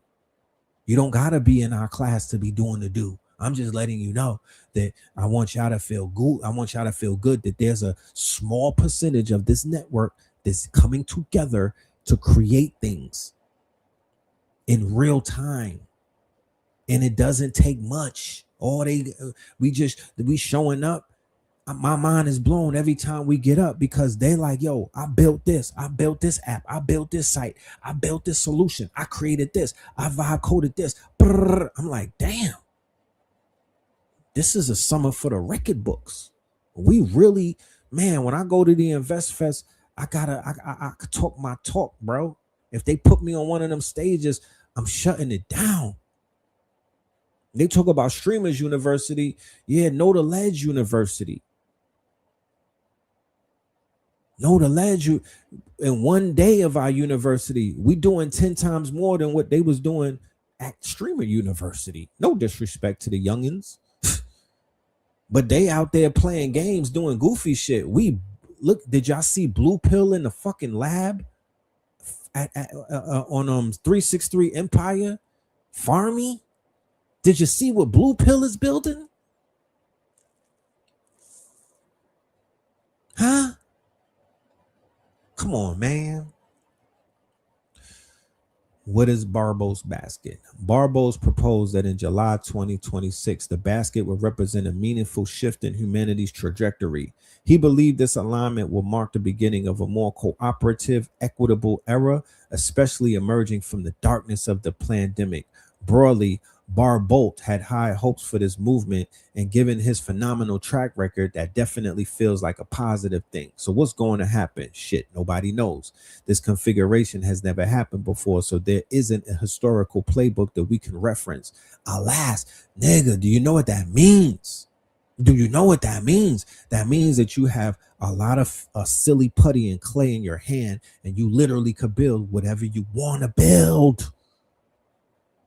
You're living in the age of the mythos. Nobody can tell you anything. The Higgs boson is in Higgs field, niggas. Huh? We can evaluate the quality of the aspects, and those are encouraging. July's basket is largely made up of trines and sextiles, aspects that astrologers generally consider supportive. Quick refresher: aspects simply refer to how the planets are aligning, and aspects are usually defined as either hard or more challenging, or soft and easier. Trines and sextiles are the latter. So if you felt that you've been pushing against a locked door for the past few years, perhaps it will finally swing open as July's basket unfolds. Just be sure to keep your fingers away from the hinges. Of course, you spent time on TikTok lately. You probably seen your fair share of doomsday predictions as well. Extreme takes tend to perform well on the internet. Rage bait is what they call it. But astrology and life at large is much more nuanced. A period of sweeping societal change almost always creates winners and losers, comfort and discomfort, excitement and resistance. Whether this moment feels positive may ultimately depend on your perspective, your values, and your willingness to embrace change rather than resist it. Who's going to be the most impacted by the basket? The short answer: everyone. These are generational planets describing collective evolution. So every single one of us is participating in this story, whether we know it and realize it or not. You'll probably notice shifts in the conversations that we're having, the technologies that we're embracing, and even the values that we define ourselves by. Years later, when we look back, it may be very clear to see that the change took place by way of this powerful July basket. On a personal level, there's one detail to pay attention to. All 4 planets are aligning at 4 degrees. So if you have any planets or points in your birth chart at 4 degrees, you'll experience this energy more directly. To calculate your natal chart, right? Any planets at 4 degrees are going to be specifically activated by this configuration. For example, if you have Mercury at 4 degrees, you may experience a major breakthrough in communication in the days ahead. If you have the moon at 4 degrees, this could bring an emotional revelation that changes how you understand yourself and your emotions at large. With something this tremendous happening at such specific point in the sky, folks who have the signature in their charts will surely be the first in line to experience the impact. All right, so for all of my people, go and pull up while we're on the show, because I'm cooking right now. I'm in the kitchen. Go and look at his chart, and go and look at his chart. The 2 players from Spain. Go and look at the brother who hit the home runs. Go and look at Kai Cenat and I Show Speed and tell me who has 4s in their charts. Okay.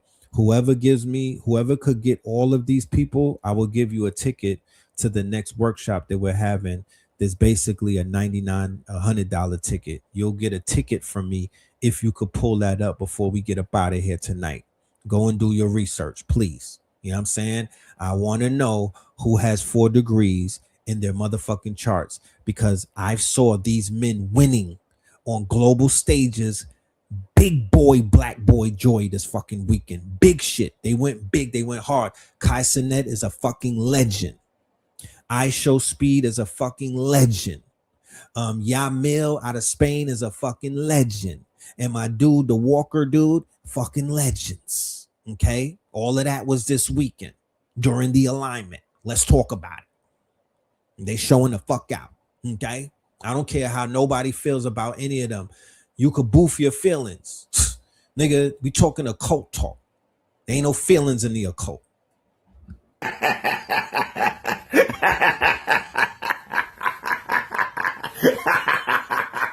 Beat by the OG colonizers. Suck it, bitch.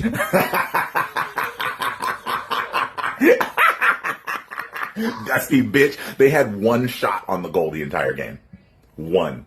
This is what happens when you have to face. They gave them the easiest schedule the entire tournament, and they had to face an actual team. That's what happened. 1 shot on the goal. Well, at the end, maybe 3 or 4 shots on the goal. That's it. Sucks to. Just 4 years ago.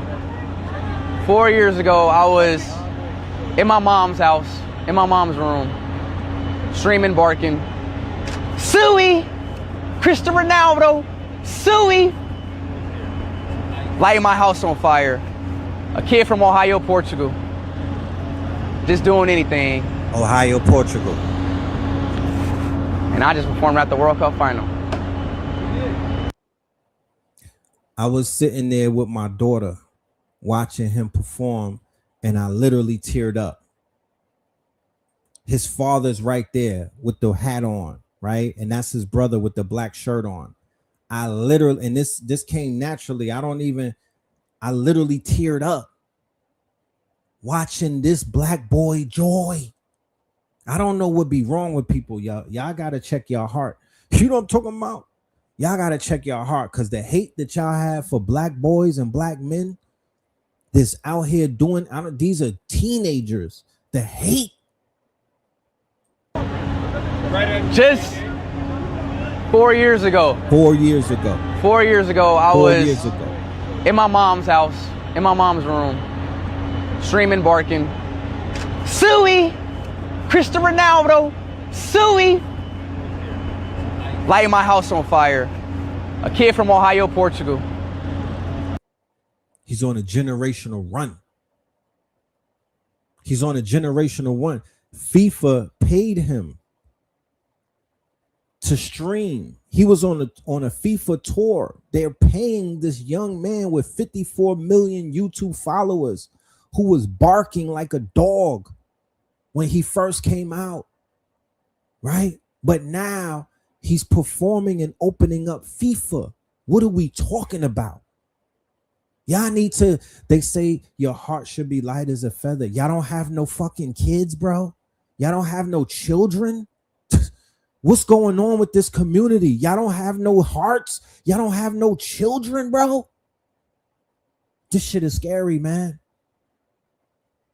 Y'all need to check. Y'all need real talk. And I'm not talking to nobody in particular, but niggas need to check their hearts.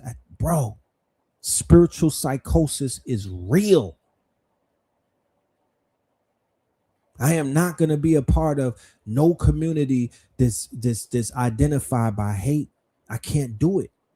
I did my part. I'm not going to be a part of no hateful movements. I'm not going to be a part of no hateful community. I can't do it. It's not good for my skin. Just doing anything. And I just performed at the World Cup final. See what I'm talking about? A lot of hate, bro.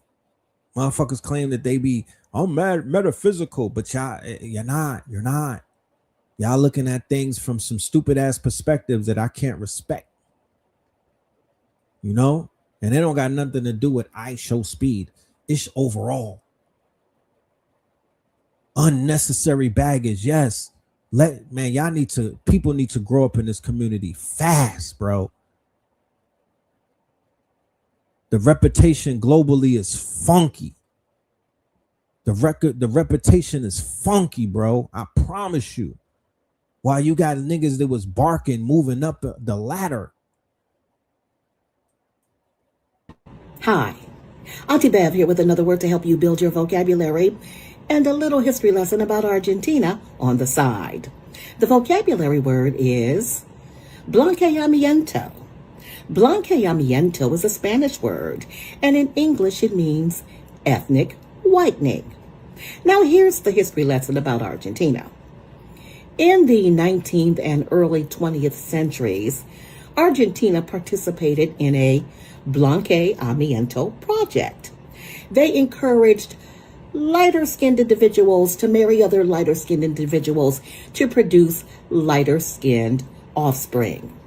This was a social, economic, and political practice to improve the white race. They wanted to construct a European and national white identity. So that may very well explain why today's Afro-Argentine population is less than 1%. And it may also explain why there are no black players on their soccer team. Blanqueamiento. Add that word to your vocabulary bank and make it your time, your shine. Auntie Bev speaks. Black men. These children need you, bro. Black men. These sons need you, bro. We're seeing the effects of what these fathers can do in these sons' lives. We need you, bro. Get your shit together. The black men that are going through mental health crises and everything, that feel unappreciated, that feel unseen. We need you, bro. The fathers that can't see their children and whatnot, and they're getting pushed out of their children's lives. Bro, we need you. Hold on. I'm telling you, even if you ain't been in that child's life for mad years, try to find a way back, bro. They need you. You cannot do nothing to play yourself out of position and shit like that, bro. I promise you. Get away from the people that are doing, I don't give a fuck if they're doing something right now and it looks cool and everything. If they're doing anything that will threaten your freedom, cut them off and get away from them. It's not worth it. Fuck the money. Fuck the fame. Get away from them. Your freedom means everything right now. Don't get trapped. Because they out here laying mad traps. Trust me. So let's go ahead and do the reading on the charts. Thank you for the powerful students in the building. I appreciate y'all showing up and doing what. Look at that. Come on, look at that. Look at that.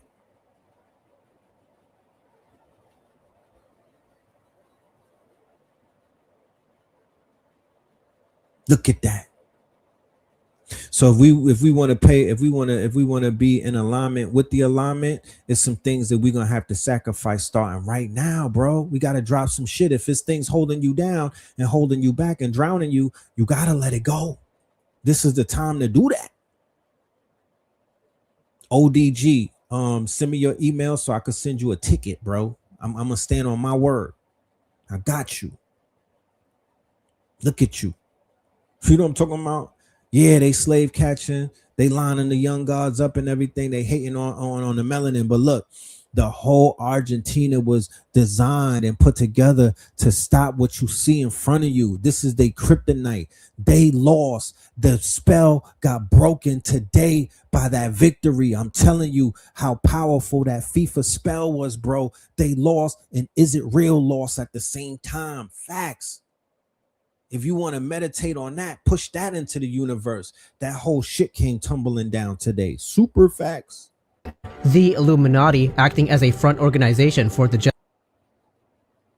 If you truly want to understand what's happening today, one need look no further than the French Revolution. The Illuminati, acting as a front organization for the Jesuits, used the writings of the Jesuit-trained Voltaire to facilitate the creation of the Jacobins. The primary goal of the Jacobins was to incite absolute fury and rage within the blind masses, a pattern which is repeating today. They agitated the public by chanting the Masonic watchword liberty, equality, fraternity, which served as nothing more than psychological bait to rile up the unthinking populace, plunging the nation into so much anarchy and bloodshed during the Reign of Terror that the exhausted people ultimately begged for a leader to restore order. That dictator was the high-level Freemason and Jesuit-advised Napoleon Bonaparte. He was placed into power by the Jesuit-trained priest Abbé Sieyès. Napoleon was then used by the Jesuits to exact calculated revenge against the Bourbon and Habsburg monarchs of Europe who had suppressed the order in 1773. The Illuminati is still active today, and one should not be fooled into thinking they have abandoned their efforts to rile up the mindless masses and mobilize them to accept a new order. The Jesuits always create the problem so that they can provide the solution they wanted all along. For example, during 9/11, everyone looks at the Jewish and Israeli involvement in the problem, but no one realizes that what actually pushed us closer to the New World Order was the solution to this problem, signified by the Patriot Act, which was crafted by the Jesuit-trained Viet D. Dinh, who was a law professor at the Jesuit Georgetown University. It was rushed through the system impossibly fast, suggesting it was pre-planned. As Bill Hughes notes in The Secret Terrorists, quote, just 6 weeks after the World Trade Center was destroyed, this bill was passed. This is truly amazing. It is virtually impossible for a bill to be conceived, written, debated, and passed this quickly. You see, they already had the bill written before the tragedy occurred. After the French Revolution and the subsequent restoration of Europe's monarchs, the Jesuits realized that hereditary monarchies were too independent and difficult to control. As a result, they shifted their strategy to propping up absolutist, socialist, communist, and fascist military dictatorships. This is exactly how Adolf Hitler, Benito Mussolini, and Joseph Stalin came to power. World War II was simply a trial run for what is about to happen next, as the same scenario used to establish the Third Reich is planned for the United States. To anyone with eyes to see, the masses are already being riled up and baited to accept the new movement. There will most likely be another fascist dictator coming to power soon, brought in by engineered domestic crises to fulfill the Jesuit order's vision of global totalitarian control. For more info on all of this, what's about to happen, and how to prepare, comment truth and I'll send you my new book which covers all this and more.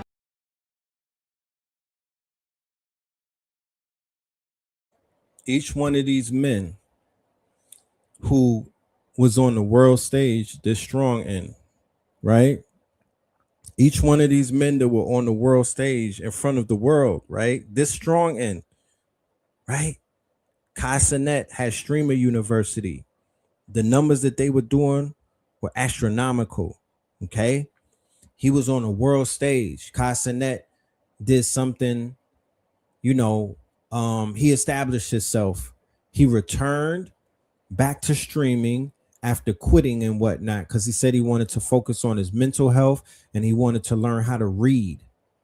People might laugh at that, they might ridicule, but as a father and whatnot, as somebody who you know, I've been doing a research on the illiteracy rates amongst our children, and we know that they build the prison to the prison public school to prison pipeline based off of the 4th grade reading results, I believe.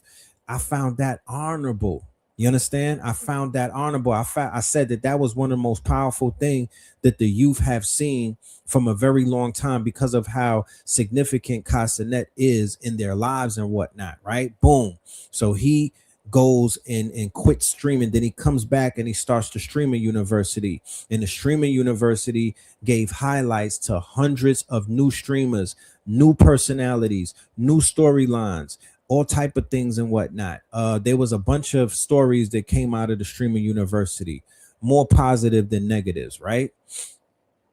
Just so happens that he's in alignment with his fours in I'll tell you that in a minute, right? Okay. So think Pluto in Aquarius, Neptune in Aries, Uranus in Gemini, and Jupiter in Leo. All right. Boom. We'll get to that in a minute. Then you had I Show Speed, who literally opened up the FIFA today. He performed in front of millions, if not billions, and whatnot. He went on a super legendary run I'm not going to put 1 and 2 against each other. I'm not going to say which one is bigger, which one is more significant, because they both play different parts and whatnot. Kai Cenat does what he does, and I Show Speed can never do what he does, and Kai Cenat can never do what I Show Speed does. They're two twin towers in terms of how they are in how they have the minds of over 1 billion people. Like, they have influence over damn near 1 billion people at this point, mostly the youth. Okay, but this strong end, because of their demonstration inside of the basket, will propel them 30 years into the future. Okay, they're not going to turn down after this. They're literally going all the way up as a result of this. Their timing is impeccable. Okay, their timing is impeccable. They're going to go up. All right, the doors will open up for them. For Yamil, the doors will open up. He is going up. A star was made this weekend. This is all about the alignment. This is what this alignment was, right? Let's talk about the aspects of the alignment that makes the legends. Okay, let's talk about the aspect of the alignment that makes the legends. But first, we're going to do a planetary breakdown. The babies can't read but want to tote cannons. You know, the babies can't read, but they could think, right? The babies can't read, but they could stream. The babies can't read, but they could do improv. The babies can't read, but they could tap into what is known as the creator economy. Them niggas could create. You understand? So we're talking economics, right? Because that's if they're doing something, they got to be doing it for something other than clout. They're getting paid.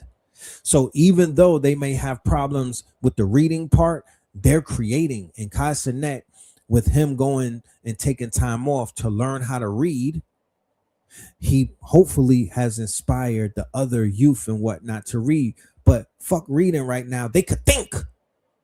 And there's people who could read, who got PhDs, but they can't make $1 in the creator economy.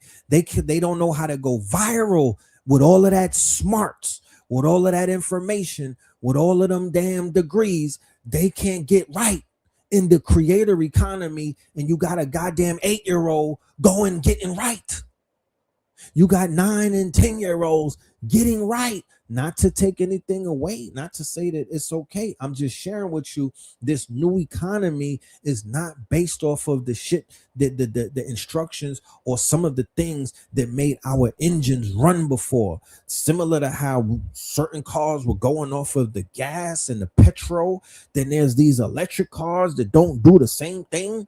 Yeah, it's sort of like this new generation. They can think. They can see. They're psychic. They're creative. We got to teach them how to read. I feel that where's the parents? Where's these old heads? Where's the elders coming up with new ways to teach them how to? They just showed you that Robin Maxwell in the textbooks was Fugazi. So yeah, these children have an adverse to quote unquote the public education system, but god damn it, there's maybe reasons for that. Where the fuck is the parents at? Trying to go viral, trying to stream, right? Yeah, parents is trying to stream and shit, and the kids need to learn new ways on how to think, new ways on how to put thoughts together, new ways. And if the parents don't step up, they're gonna learn how to do it anyway. But I'm here to let you know this: they're not gonna starve. They might not know how to read like you, but they're not gonna starve. I promise you that. They're gonna get to a bag or two.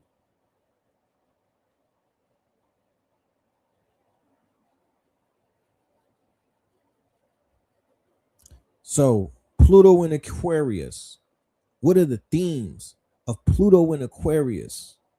Technology, right? Look, the technology breakthroughs that are happening as we speak is crazy, my G. You might not know about it, but I'm here to let you know this shit right here. This is Kimmy 3, nigga. This shit right here is a monster. This shit is such a monster that on the 27th, if America does not respond, they're going to have a collapse inside of their quote unquote stock market, because this Chinese model right here is here to disrupt all of those expensive ass frontier models in America. This is a disruptor. This is a killer in the technology world. This shit is a beast. I could build a website with one prompt. As I'm on the show, I could build a website while I'm talking on the show. You know what I'm saying? Like, this thing is a monster. Technology is here, and it is literally open source, meaning that when they release the open weights on the 27th and whatnot, when they release them open weights, if you have the infrastructure, if you have the hardware, you literally could run a supercomputer free of charge on a local computer. My nigga, that is a breakthrough unlike anything that the world has ever seen. Okay, Pluto and Aquarius, collective movements, AI, social revolutions, new forms of governance. You just heard Mark Rubio say we are bringing in the digital ID. He just said that in a press conference. They're about to lock this shit the fuck down. You know what I'm saying? They're about to lock it down. They're locking it down because they're reading the same shit that I'm reading. This is a reaction. This is a reaction. Possible manifestation, AI governance debates, new economic systems, decentralized communities, massive shifts in social networks, right? So that is Pluto and Aquarius, right? That's how Pluto and Aquarius gets down. We got Neptune and Aries. What are the themes of Neptune and Aries? New ideologies, spiritual warriors, identity rebirth, new myth and heroes. So Anthropic, the lab out of America, one of the top labs, the lab that's involved with all of the wars, the same lab that brought Maduro from Venezuela to America, the same AI that killed the supreme leader in Iran. This is fucking Claude. This is the same lab that everybody is using. They're Claude, but they came out with a new model called Mythos and Fable 5. That's what Kimmy is out here trying to Kimmy is out here trying to disrupt Fable 5 and Mythos 5, because that is the quote unquote Neptune and Aries. But Mythos, right? Mythos and Fable 5 is so powerful that if the inside of our group Imaginarium, we are creating new myths and new heroes using the technology, and a whole bunch of people around the world are doing it simultaneously as well. There's nothing that nobody could do to stop it. Can you stop a song from coming out? Can you stop a nigga from recording a song in a booth? Can you stop somebody from dancing? Well, you can't stop nobody from thinking.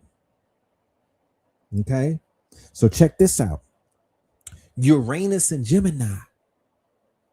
Themes: communication revolutions, media disruption, AI acceleration, and information warfare. Historically, Uranus and Gemini periods have coincided with communication revolutions and major geopolitical shifts. Somebody is about to be assassinated before the 25th. Okay? A big dog is going down. Facts. Why people say this is important? Some astrologers describe the July 2026 as a symbolic collective reset because almost all outer planets recently changed signs. Fire and air elements dominate this pattern. The aspects are mostly harmonious rather than destructive. So there's a bunch of harmony going around the world right now because Spain won. There's a bunch of harmony enveloping the planet because Spain beat Argentina, albeit their history. We know about that. However, Spain is waving the Palestinian flag. So archetypically, from an archetypical perspective, they're the good guys right now. Okay, they win against Trump. They said F Trump. They said F is it real? So on the global stage, there's G.I. Joe and Destro, or G.I. Joe and Cobra Commander. Cobra Commander is your man Trump, Peter Thiel, Ben BB, and all of them. And then there's the G.I. Joe teams. There's the people who stand for, quote unquote, the rights of the people. And that's anybody waving the Palestinian flag. I Show Speed is a Palestinian supporter. Yamil, you're going to see him at the ticker tape parade wrapped up in a Palestinian flag. Even the Spain president, or whatever the hell, the head nigga in charge, they was wrapped up in the Palestinian flag. So around the world, they're feeling like they won. Africa is feeling like they won. That's their child right there. Yamil is their child. They can't identify with fucking Messi. So with all of these alignments, this has led some people to frame it as a potential new era movement, right? However, claims that it will definitely produce miracles or sudden enlightenment are speculative, right? Let's not look for something to happen immediately, like some miracles or some fucking magic trick. No, the seeds are planted. The seeds are planted. The seeds are planted. It's occurring right now, nigga, in front of your face. Astrologically, the symbolism, it fits remarkably well.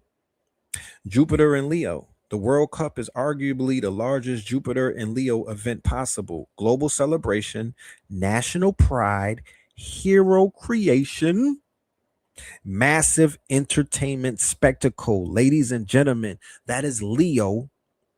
That's Jupiter and Leo.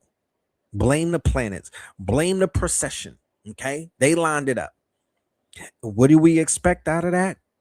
New legendary players emerging. Those two melanated men right there standing between the World Cup. Those are the two heroes, and Mbappe, right? But these two right here, those are the ones who emerged. The Negrito, after this ritual, out of many comes two, but really one. And it's Yamil, number 19. The little nigga, he was being bathed by Messi in a tub. They got a picture with us. He was being bathed by Messi in a tub, bro. We can't make this shit up. You know what I'm talking about? Like 18 years ago, the nigga Messi was bathing him on some I'm trying to help the poor. I'm trying to help the poor. He was doing community service, bathing the same person that came and took his head. Huh? You can't write this shit. People are like, nah, this is scripted. Well, it's a goddamn cosmic script.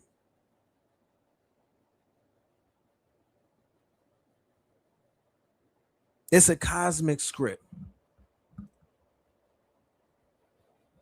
know what I'm talking about? Somebody said that's his son. You know, I gotta pull it up. I got the picture right here. I need to show y'all. Y'all might not have seen it. I don't want to assume that we all have seen it. Matter of fact,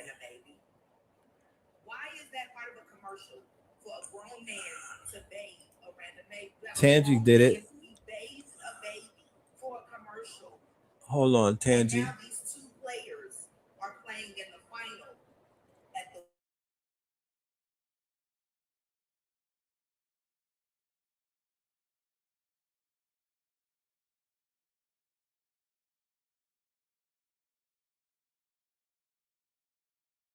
Why is he bathing a baby? Why is that part of a commercial for a grown man to bathe a random baby? You have a grown man, he bathed a baby for a commercial. And now these two players are playing in the final at the World Cup against each other. Why was that part of a commercial? This is what I want us to discuss openly and honestly. Why was that a viable commercial? I don't care how long ago it was. It was a contest. Bring your baby, and they're going to be part of a commercial. The player is Messi, whatever. They didn't even know he wasn't even who he is today. But part of the commercial was meeting one of the players on the team, and it just so happened to be him.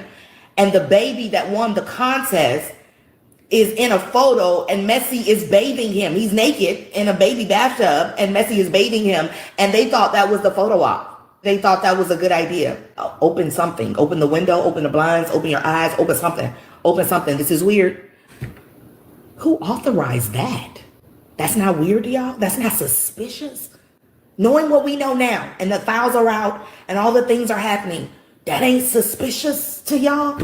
That this grown-ass man is bathing a random person's baby in a commercial about soccer? About football? What were y'all doing there? Like 10 million people have signed a petition to kick Argentina out of the World Cup, alleging referee and FIFA favoritism. There's a petition online, over 10 million people, 10 million. It's not a lot of things that 10 million people agree on at one time. The online petition is argentinaout.com. It demands that Argentina is removed from the 2026 World Cup, and it has surpassed 10 million signatures, and it was launched amid referee bias allegations favoring Lionel Messi, who was in the photo bathing the baby, and the defending champions. It gained traction before their semifinal against England, which they won. Organizers claim FIFA officials have predetermined the winner. However, the petition holds no legal weight and is unlikely to affect the tournament. No, nothing's going to be done. That's the reason I'm saying this. No one cares. They're not going to do the right thing. They're not going to listen to you. You just sign something and now you're trackable and traceable, and your IP address has been logged. That's it. I've already predicted that Argentina is going to win. This is 100% everyone's fault. No one should have came to the U.S. No one should have thought we were going to be mature about the situation. No one should have thought we were going to play fair. No one should have thought we were going to be sportsmanlike and have sportsmanlike conduct. No one should have thought that at the worst cup.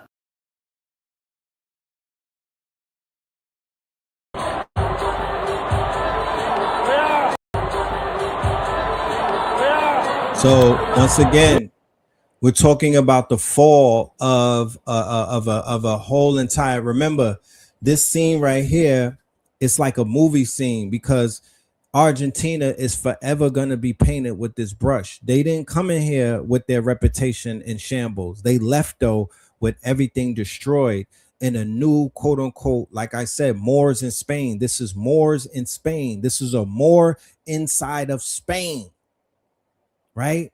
And he destroyed not only the reputation, the falsehood, right? That's what this alignment is about, destroying these old guards and whatnot. A hero is born. Your final score from New York, New Jersey in the 2020. Keep in mind, Donald Trump was there. And all of the celebrities were there. And Argentina is on the field at the end of the game after they got defeated, literally popping off on Spain. Your final score This shit like a game New fight. Jersey in the 2026 FIBA World Cup Final.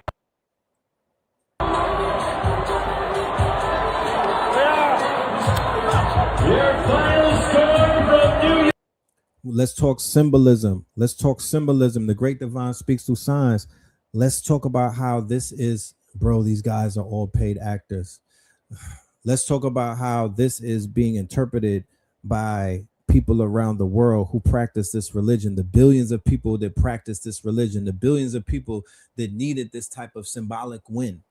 You understand? And then they have this young man, this 2-year-old paid actor right here. Let's check out this 2-year-old actor. Man, he's doing real good in acting class. Shit.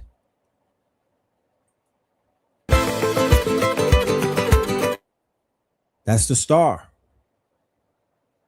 That's the star. That's the star. Right? With all of his acting, that all of the scripts that he's fucking reading and whatnot, with all of the scripts that the young god is reading, he's the star. Right?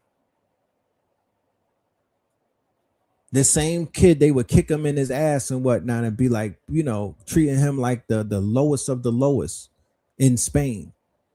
But they have no choice. They have to bow down. They have to bow down. You know what I'm talking about? They have to bow down and respect this man, this young 2-year-old or 3-year-old and whatnot, because that's the brother of Yamal. And his natural spirit, right? He just want to see his brother win. He just want to support his brother. He just there because of brotherly love, right?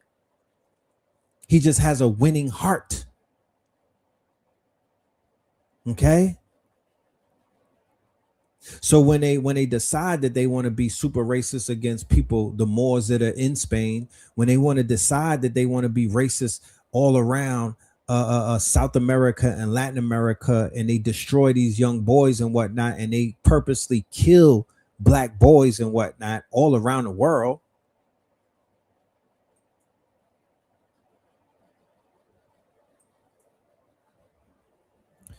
Uranus and Gemini plus Pluto and Aquarius. What are the possible manifestations? Uranus and Gemini, Pluto and Aquarius. You might be looking at an AI World Cup. Now, this World Cup was heavily integrated with AI.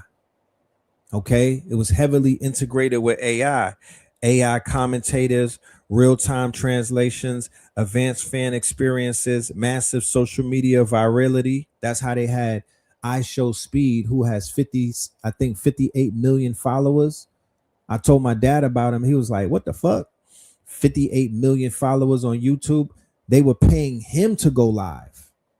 He didn't show up and was like, yo, I want to go live. No, he was on, they was paying him. Okay. They wanted the virility. They wanted him to go viral, which he did many, many times. Right. But some of the times was for the wrong reasons. Argentina fans were they was throwing shit at him and making like monkey sounds and all of that. And they wound up banning 2 of the Argentinian fans for life from the FIFA games and whatnot. But they cut a check to that young man. You know what I mean? They was cutting checks to the streamers, you know?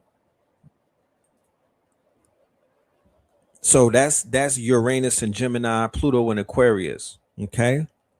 Digital collectibles and tokenized fan engagement. Okay. The media revolution aspect of it is the most technologically integrated World Cup ever. Imagine what it's going to look like in 2030 with technology. Neptune and Aries, what are the possible themes? New football heroes becoming cultural symbols. New football heroes becoming cultural symbols. People will be like, oh, y'all taking this personal. Y'all not, let a teacher teach. New football heroes becoming cultural symbols. I was saying it from the giddy up. I'm like, yo, this is I already see. I know what I'm looking at. They're positioning this young man to be a hero. It's deeper than what you think it is. This is some Moors in Spain type shit. I was so inspired. I went and made this. This is how you get to the bag. You know what I mean? Y'all already know what it is, but I just gotta remind people, like, y'all. I don't know what people do with the information. I don't know if they just sit around and play with it, but we have to bring this shit to life. We have to actualize it.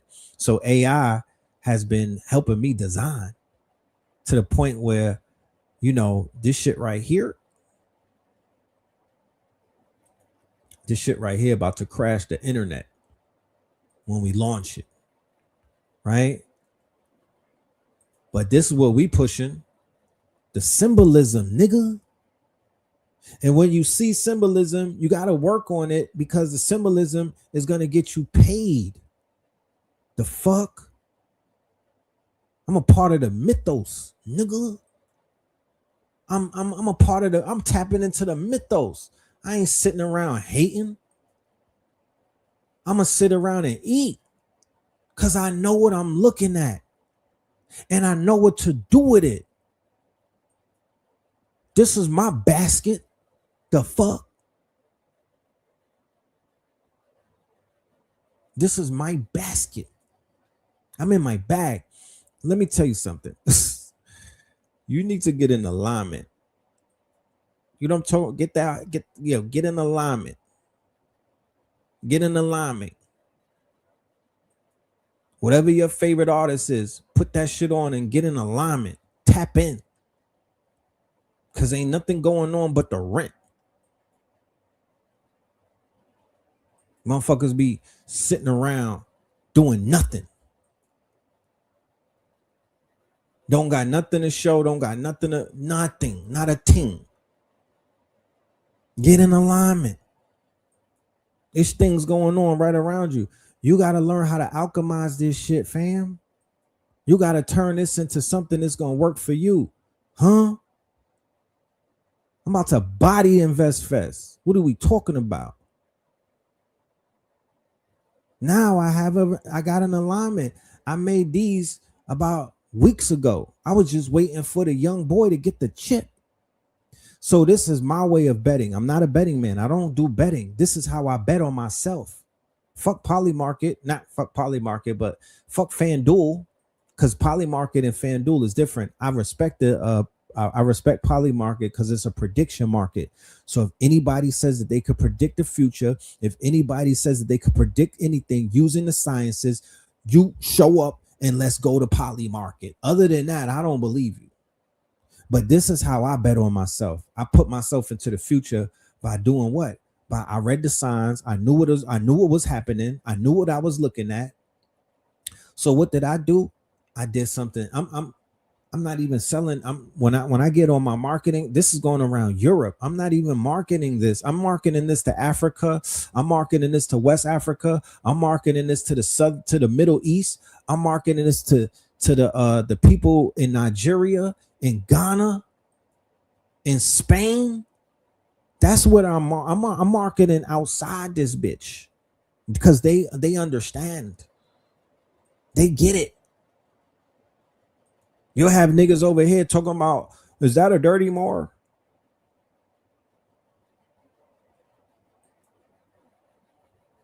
Yeah, we cooking.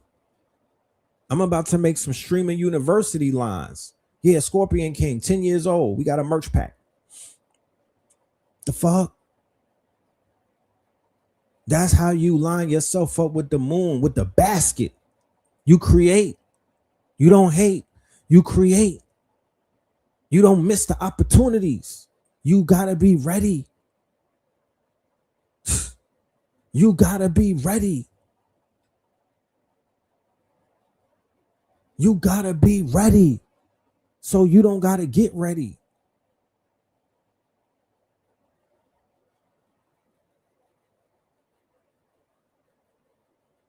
You know? So that's just a little glimpse. Y'all gotta just excuse me. It's late. I gotta, you know what I mean? Gotta talk my shit sometimes, man. I don't want to offend nobody, but god damn it. This alignment got a nigga charged.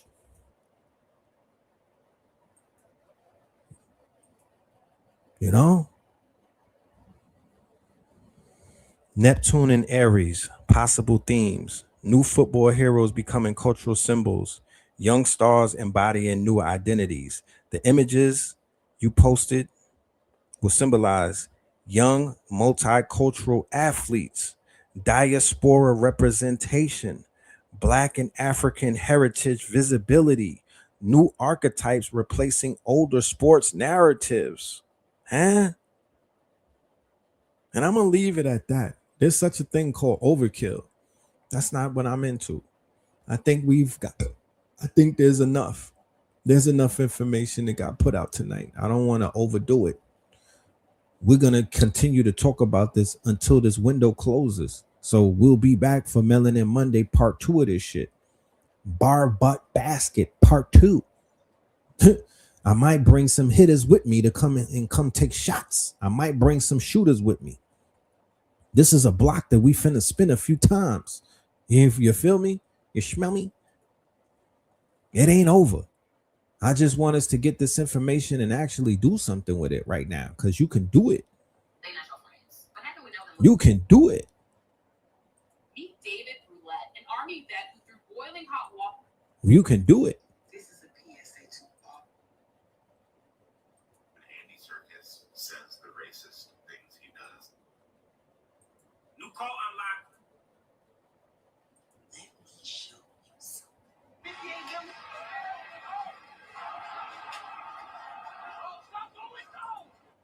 me show you something. So this is called redemption. This is called redemption. Once again, just because I use I Show Speed as an example, don't mean that you got to go follow I Show Speed. Don't worship I Show Speed. I'm using archetypes as example that are on global stages. That's how teachers teach. But this right here is called redemption. This is why that win was so sweet. This is why people are elated and whatnot. Look at what he went through. Bro, stop going though! Y'all just gotta relax. Y'all don't gotta throw stuff. It's all love. Just That's watch Argentina. the game. I love you, man. This was Argentina treating this young man like a piece of crap. Let me show you something. 58 million. Bro, stop going though. Y'all just gotta relax. Y'all don't gotta throw stuff. It's all love. Just watch the game. I love you, man. Watch the game. It's all love. Stop going though. Bro, get them. Hey, get them, bro. Get them. They keep on stuff, bro. Stop throwing stuff, bro. Don't worry about me. Watch the game. Stop throwing stuff, bro. Stop throwing stuff. I ain't gonna lie, yo. I'm really mad. Like, I'm really pissed, bro. So when Spain won, he started crying. He got 58 million followers, right? The only thing Argentina did was make themselves look like pigs to 58 million young kids. You understand? They lost. All of them are losing. Donald Trump got booed. They said that they could hear it in Brooklyn, and they was all the way in Jersey. They losing. Don't fall for nothing. This shit is a wrap. Ponder on that. You might want to ponder on that for a few days. Get in your bag. Ponder on this whole shit falling apart. We literally spoke. We gave all of these videos we played, and we broke it down. We broke it down. Black boy joy, nigga. That's what we working on. Black boy joy. Pluto and Aquarius, collective empowerment. Jupiter, Leo, celebration and visibility. Uranus and Gemini, new narratives and voices. We moving this shit. Fuck you mean? Black boy joy. We moving this thing. Huh? We the program. Stop playing with us. Stop playing in our face. We the program. Y'all be trying to push us out the way like we ain't in the fucking run. We the program. What you talking about? Huh? Stop playing with us. Dead ass. Y'all counted us out. Stop playing with us. Black fathers, stop letting people play with you. Black sons, stop fucking letting people play with you. Nigga, you're not second. You the program. You the fucking birthday. Fuck you mean? That part. Celebrate us. Celebrate us. Don't mourn us. Don't trauma bond because of the shit. We celebrate us. Celebrate us. Stop playing with us. Give us ours now. We running this shit. We carrying this shit. We catch the motherfucking W. This is our chip. 2026. What are we talking about? Shout out to the black woman, of course. Mama. Big mama. Sun, moon, and the star. Okay? It's the Trinity. You would try to cut us out and make it only one. No, it's three. It's Heru, Osar, and motherfucking Offset. Let's get our math together. Huh. That part. Peace, love, and light. I'll catch up with you.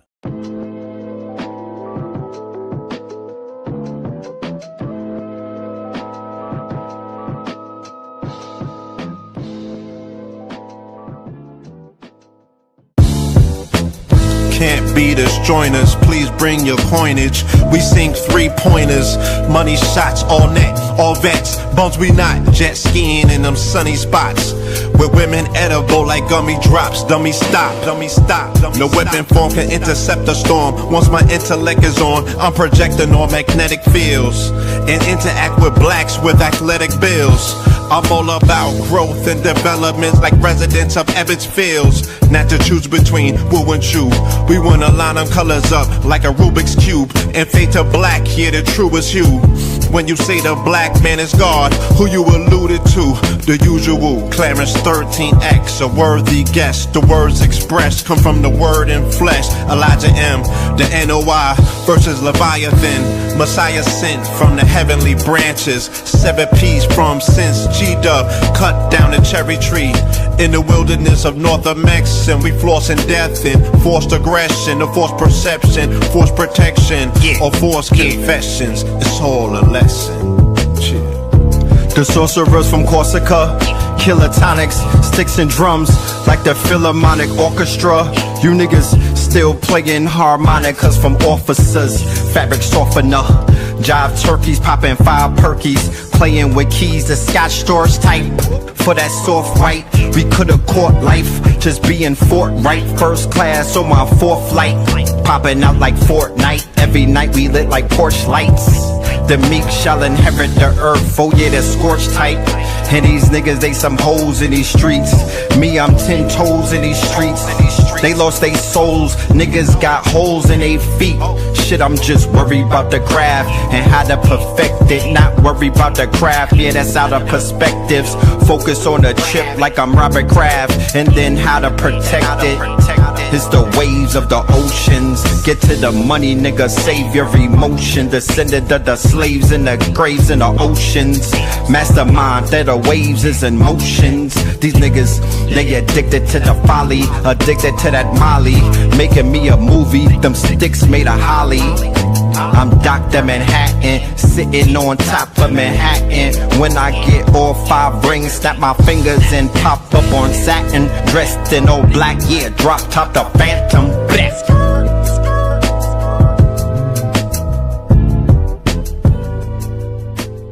Crumb TV.